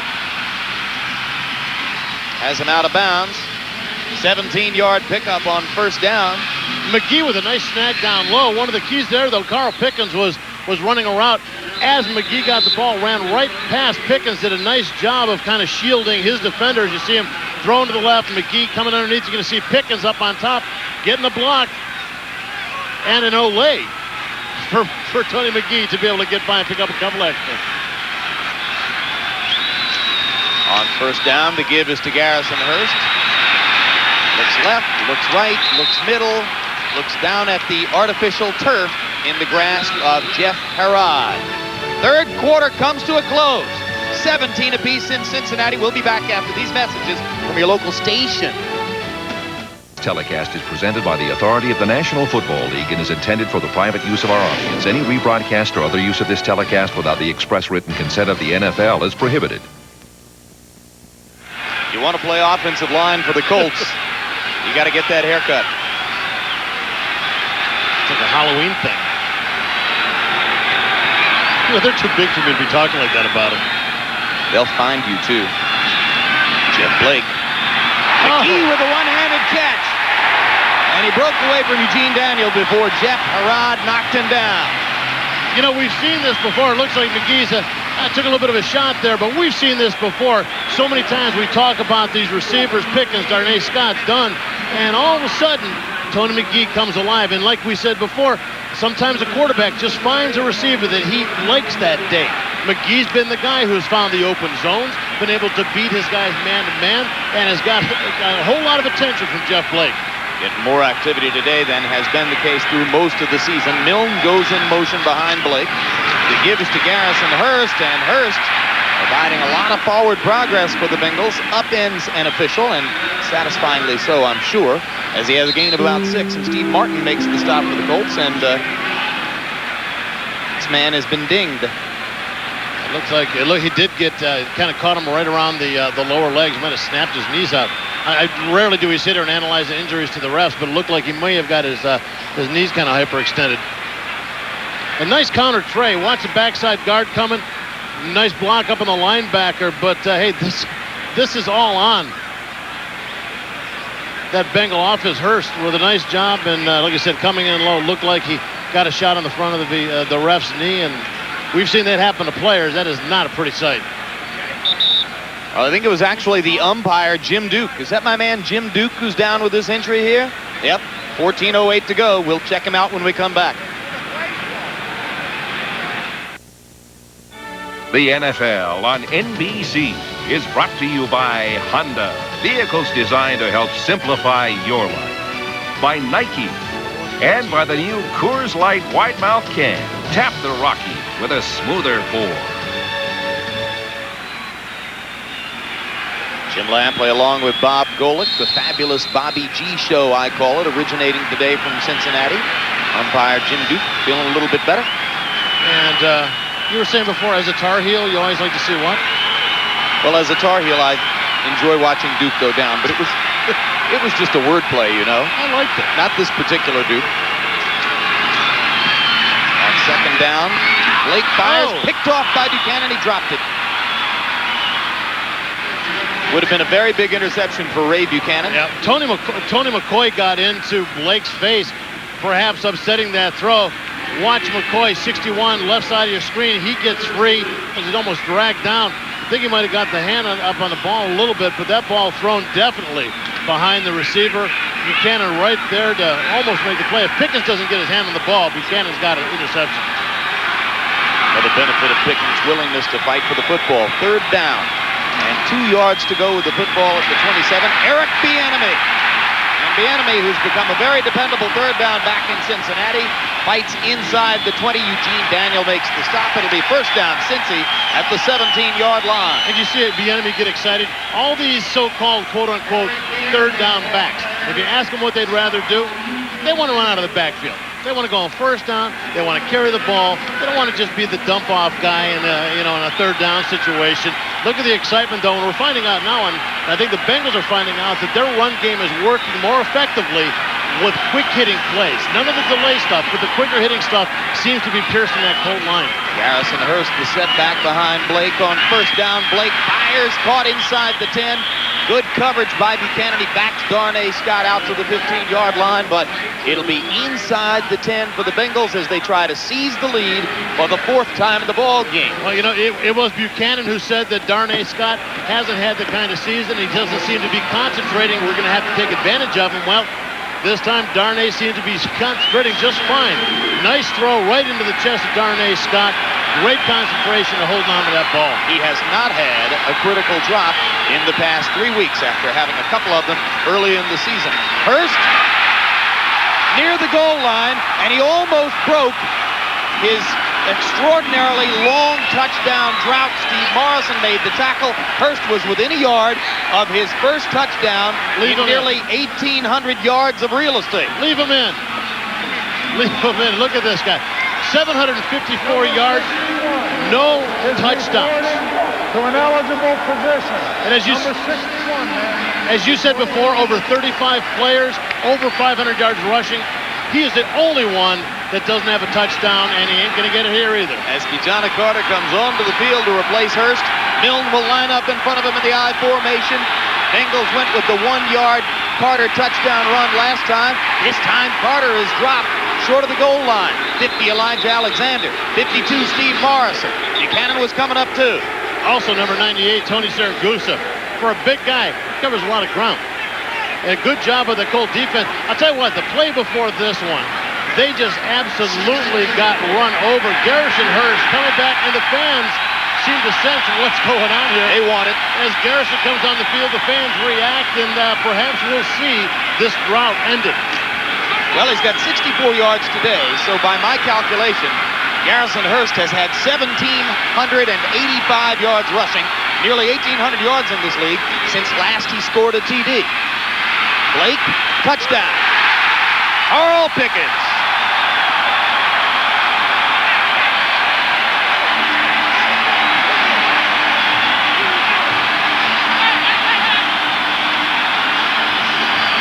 For the 4th time in the game, the Bengals take the lead. They led 7-0. They led 10-7. They led 17-10.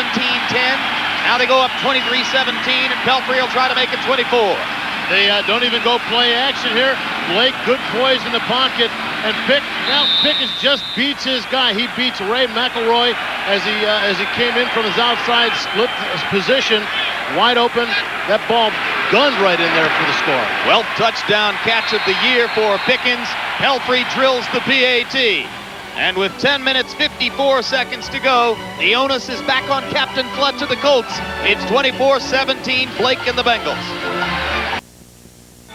The NFL on NBC is brought to you by Domino's Pizza. Call now to enjoy a hot and delicious Domino's Pizza during the game. For hot and wow, call Domino's now. They're playing Welcome to the Jungle in Cincinnati, where the Cincinnati Bengals are trying to finish the season with 7 wins in 9 games under head coach Bruce Coslett, 5-0 at home under Coslett, 8-8 with a 500 or better record for the first time since 1990. That's their incentive, and that is what is bedeviling Indianapolis now as the Colts fight to try to nail down a home playoff game. And you know what? And that's what Bruce Costa said when he took over the job. And I know it's kind of a weird trade thing with this Welcome to the Jungle with the music, but he goes, I want to bring the jungle back. That was a huge identity for this stadium and for these fans and it really got them riled up. It was an era of very aggressive play for the Bengals, and that's what Coslett wants to bring back to this team. Coslett is not easy on players and not particularly sympathetic to their plight, but he is definitely a player's coach in that he understands how to motivate it. Lee Johnson's kick is taken by Aaron Bailey. Bailey's got room across the 30. Fast Johnson. And Shade can't catch him. Touchdown.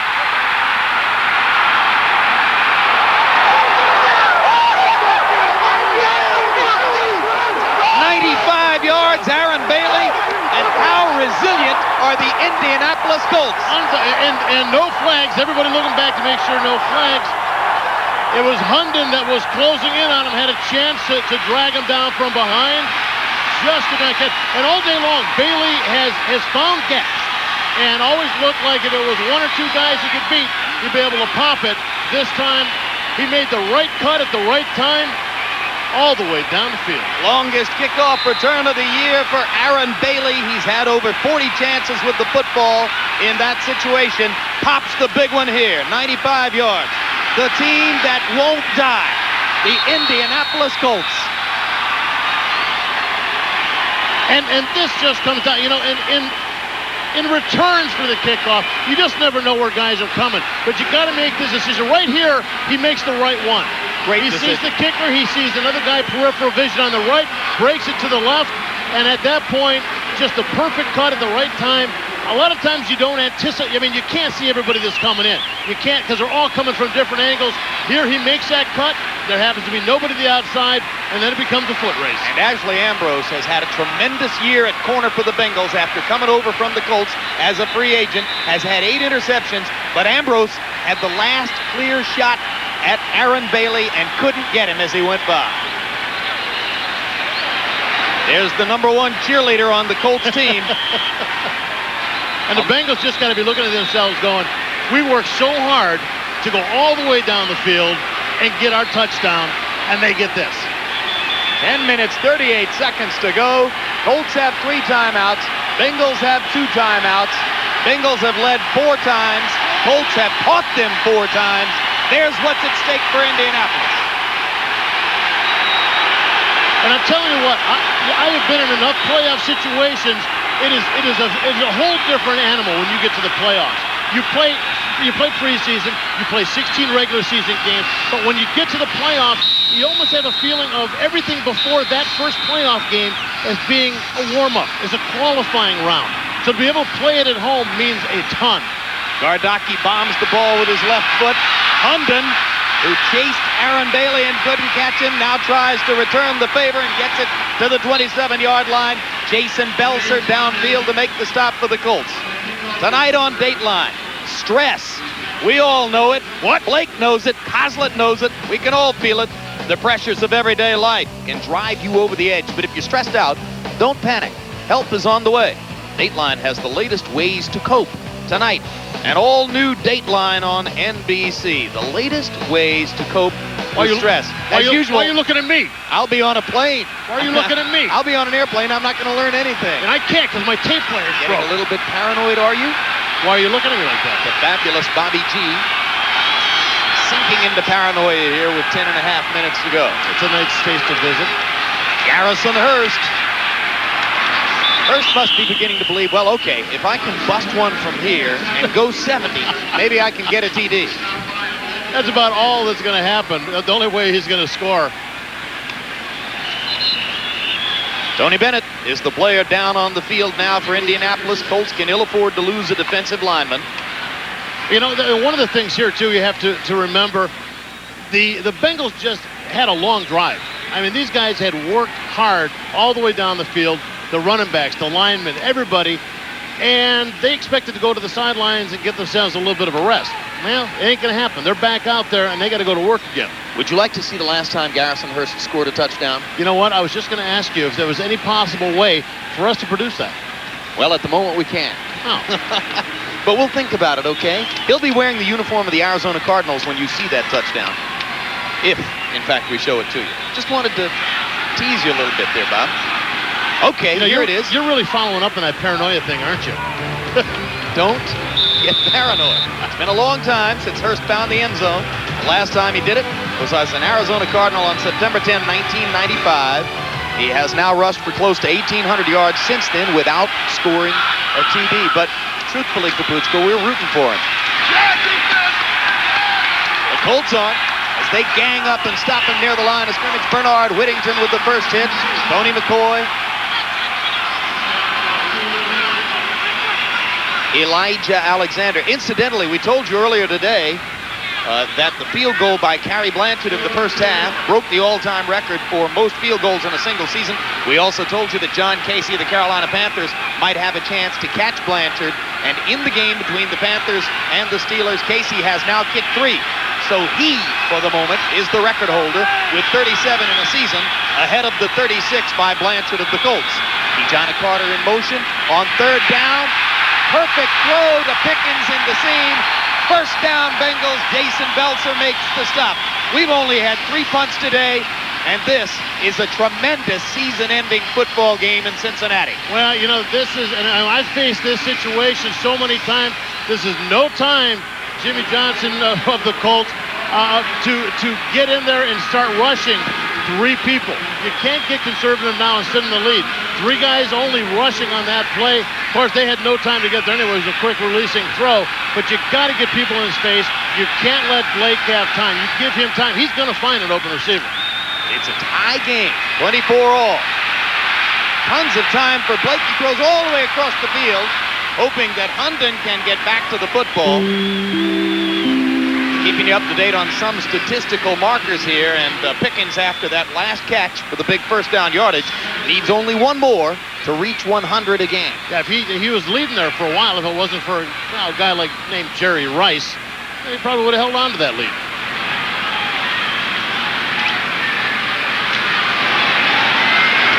One of the real blue chip receivers in the National Football League. Rice, Irvin, Herman Moore, a couple of others. Pickens is on that level. Blake McGee. Another catch on what has been an extraordinarily busy day for the tight end, overlooked in the Bengals offense for so much of the year. Elijah Alexander makes the stop. You know what's happening here? You're seeing some movement by Blake. They're going play action up front, and they're respecting the run enough. Watch the defense of the Colts. They get no penetration at all. These guys are all on the line of scrimmage, playing the play action, then trying to react back to the pass. They just don't have the upfield momentum. And incidentally, you saw another element of Pickens' game there as he was downfield blocking ahead of Tony McGee. You saw him blocking that one McGee in the last quarter. He's doing it again now. Hurst with a nifty move to get away from the first man. Almost got outside. Buchanan makes the stop at the 20. It's another first down, Cincinnati. It looked like it was Sammy Burroughs who really blitzed on the play. They've been doing a lot of blitzing and run-down situations. Watch him here. He gets good penetration. Oh, excuse me, it's not him. It's Steve Morrison. And he makes the hit, but doesn't wrap up. Garrison Hurst again saying, hey, if I pop this, this is going to be the only way I'm going to get myself a touchdown. There are the numbers on Hurst. Remember, it's been 64 games since a Bengal rushed for 100 yards.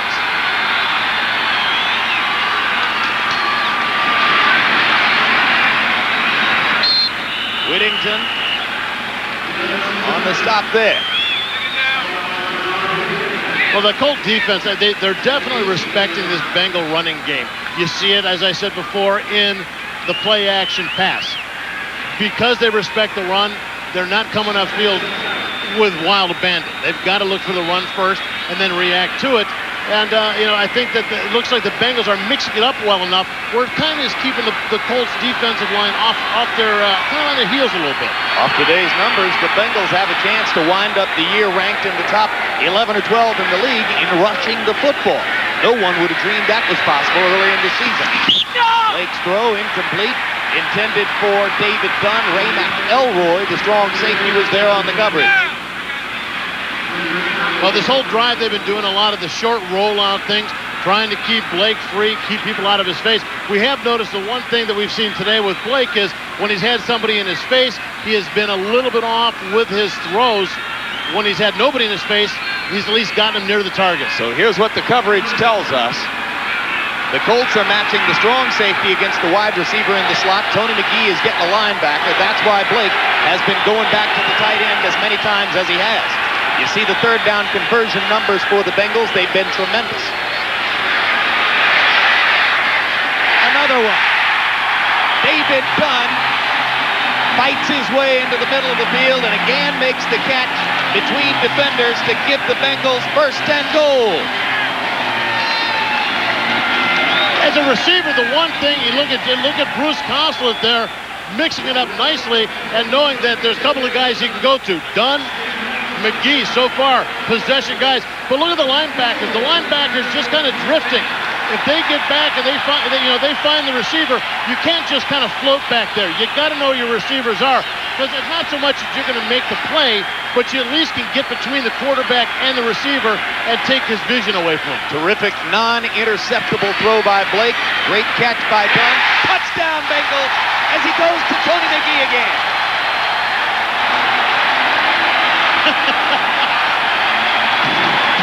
Jeff Blake emulating Tony McGee. Not one of your more flamboyant touchdown celebrations. This was nothing but momentum, Jim. You got to admit, this drive, they got on their horse and they rode that bad boy all the way to the end zone. They did not stop. They mixed it up. They found McGee. They found Dunn. They gave it to Hurst. And it just, everything they did was mixed together so nicely that the Colts never really got their act together and were able to make a play. And McGee that time matched with the strong safety McElroy, but able to find his way to the middle for the touchdown catch. So for the 5th time today in Cincinnati, the Bengals take the lead. And the Colts catch them for a 5th time. We'll be back.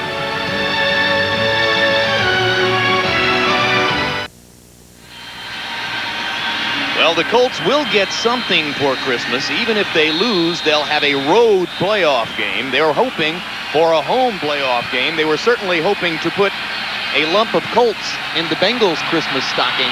Ouch. Come on, you don't think that was the best of the day? Here's Bailey again. Last time he went 95 yards.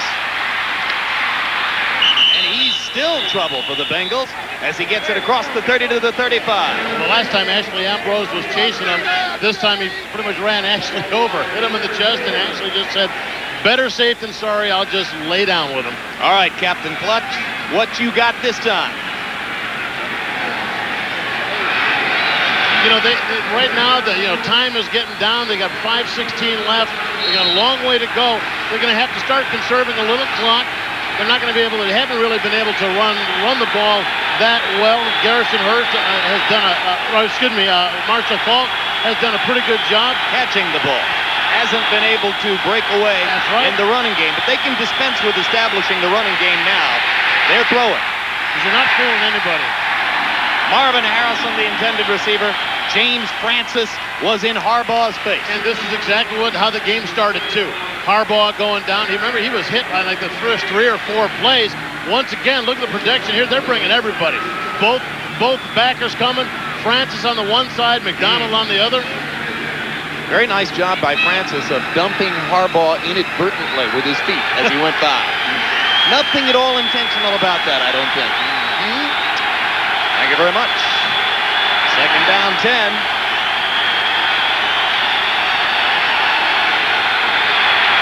Captain Clutch goes to Falk in the flat. Fools no one. Ricardo McDonald was there first. Hey, got to give that to McDonald. I've seen many guys who have just basically fell down without even touching the back. When you're left out there one-on-one with a guy, it is the most lonely position you can ever be in, as you've got to bring him down. Falk makes a little wiggle. McDonald stays focused on his numbers, makes a nice snag, and keeps him down.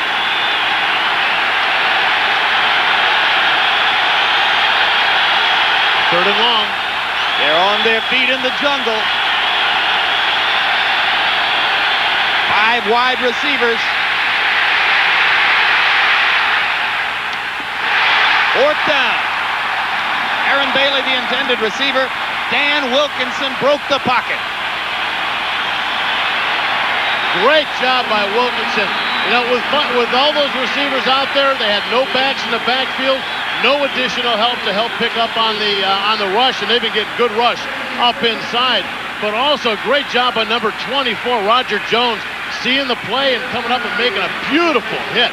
Biggest punt of the year now for Chris Gardocki, his 68th punt of the year. He's averaged 46.3.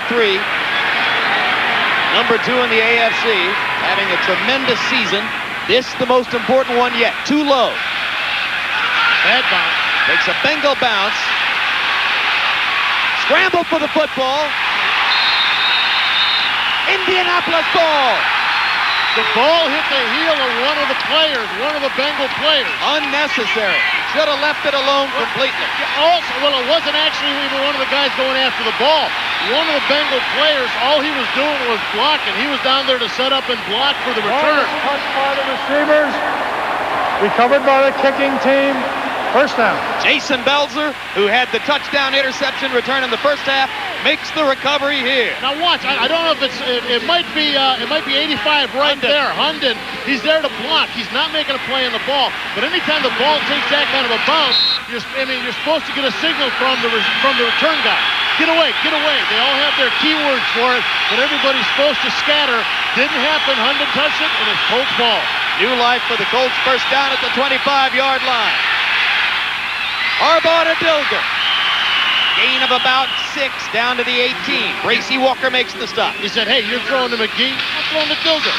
Both sides using that tight end very well. They've got some pretty potent wide receivers, but why not work the inside a little bit?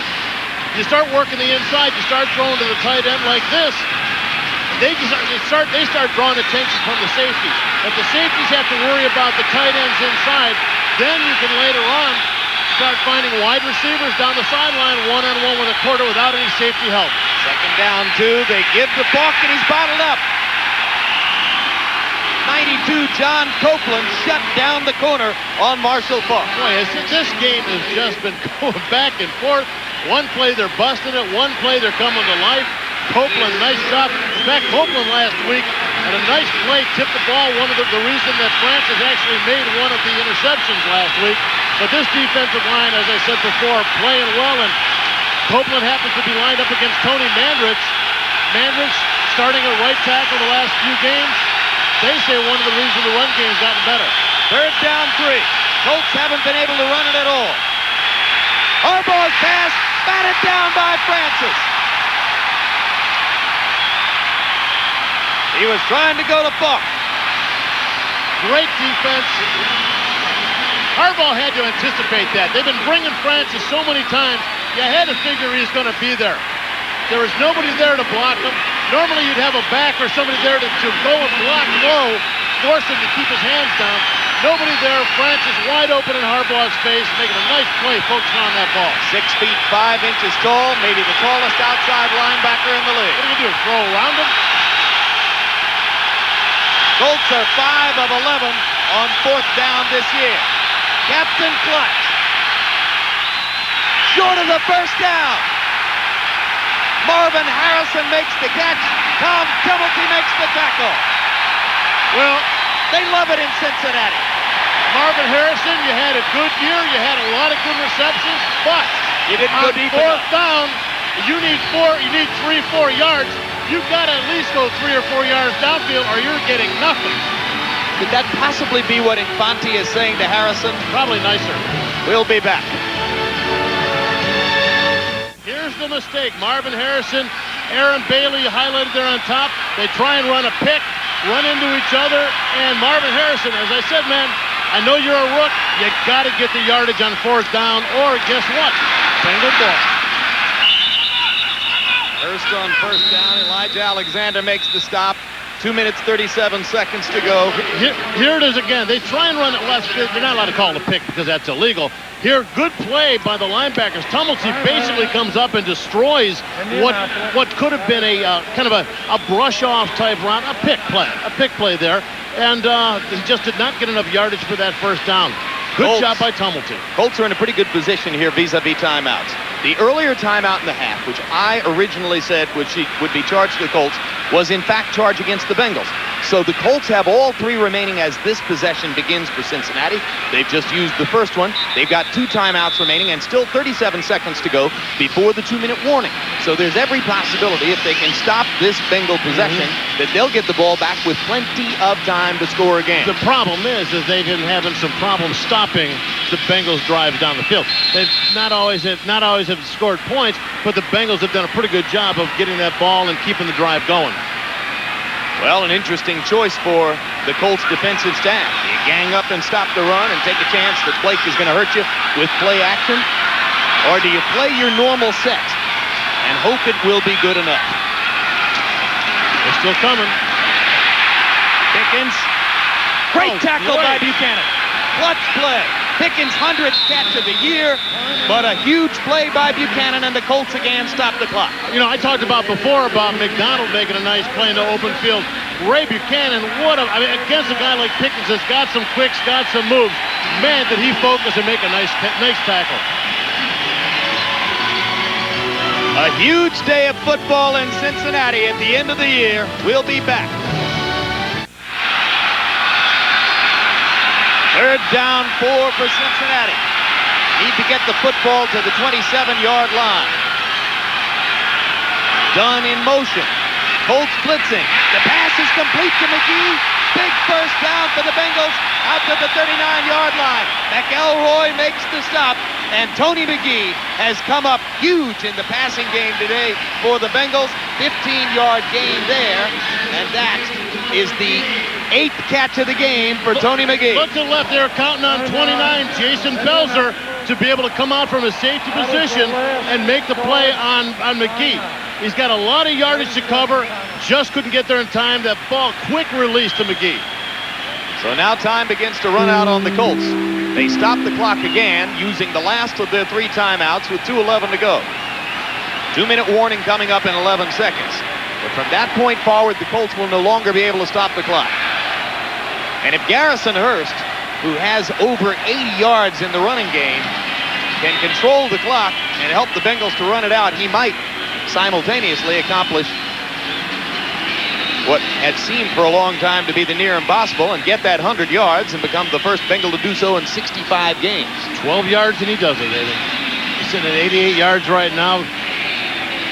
And I'll tell you what, that's what they need right now. They need to get the ball to Garrison in a position where he can just get it going, keep that clock running. Tie-breaking touchdown catch was made by Tony McGee. That brought the Bengals to their 31-24 lead. All in all, McGee with that last catch for 15 yards, 8 grabs, 93 yards in the game. Colts blitzing. Hurst filing forward for a gain of about 3. That'll take him over the 90 mark. Still tantalizingly close, but short of 100. Belzer makes the stop for the Colts. 2-minute warning arrives. 31-24 Bengals. Will be back to the NFL on NBC after this. Rookie receiving star Marvin Harrison of the Colts consulting on the sideline with the sidelined Sean Dawkins. Jim Harbaugh hoping for one more chance with the football. The Colts trailing 31-24 as they fight to try to get a home playoff berth by beating the Bengals in Cincinnati, an assignment which stood to be tough at the beginning of the day and has proven to be exactly that. 5 times the Bengals have taken the lead in the football game. 4 times the Colts fought back to tie them. But here's what's at stake in the last 2 minutes. A win today, they would have been hosting a wild card game at home. A loss today, as now seems likely, and they're on the road in the playoffs, which for a team which has struggled with injuries the way the Colts have this year is not a very promising prospect. You're right. They have really fought through a tremendous amount of adversity. Well, you're hearing what the situation is with the Indianapolis Colts. Jim Lampley explaining it. If the Colts can pull this out, they will host a game. If not, they'll be on the road, a rematch of last year's AFC Championship game against the Pittsburgh Steelers. So let's see if Jim Harbaugh will get one last chance. We'll have a live post-game show from the locker room coming up in just a couple of minutes. So sit tight and let's go, Colts. Let's pull this thing out. Says though Harbaugh will have about 40 to work with when he gets the football. Well, I mean, he proved that he can get the ball down the field pretty quickly. Dumping it to, the one thing is, though, his big success has been dumping the ball to Dilger in the middle. That ain't going to get you yardage and save you time. That's going to be, it'll get you some yardage, but it's going to eat clock. He's going to have to start working the outside a lot more and do it quickly. Make it less than 40.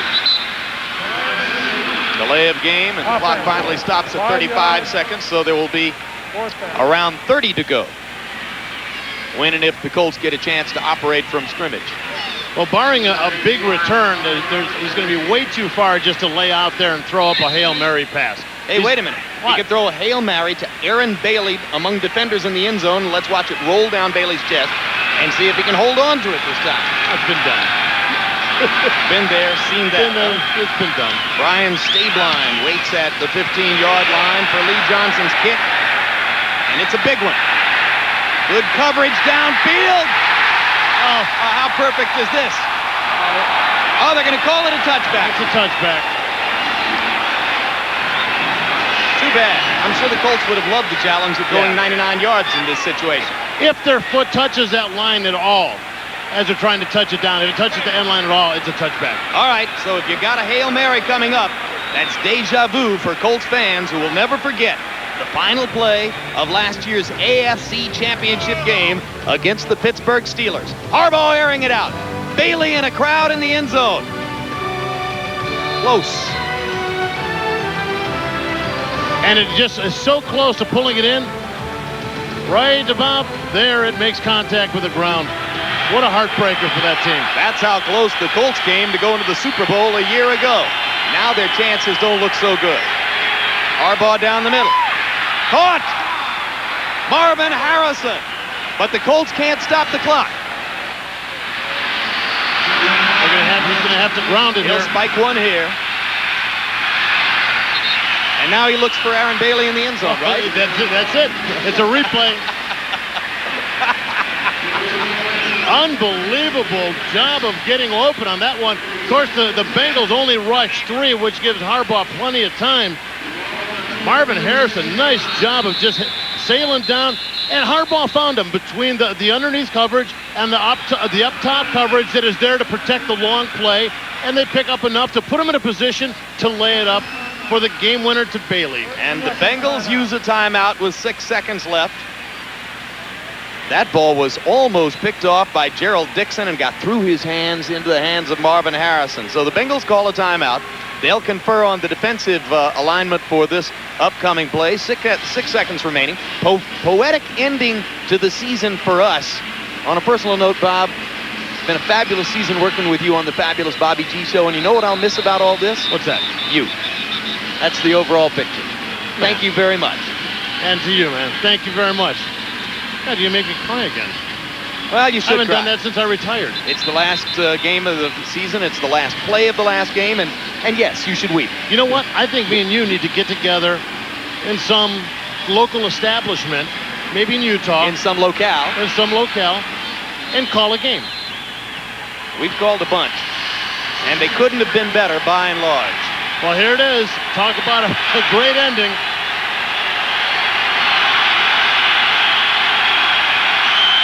One chance for the Colts. They've been here before.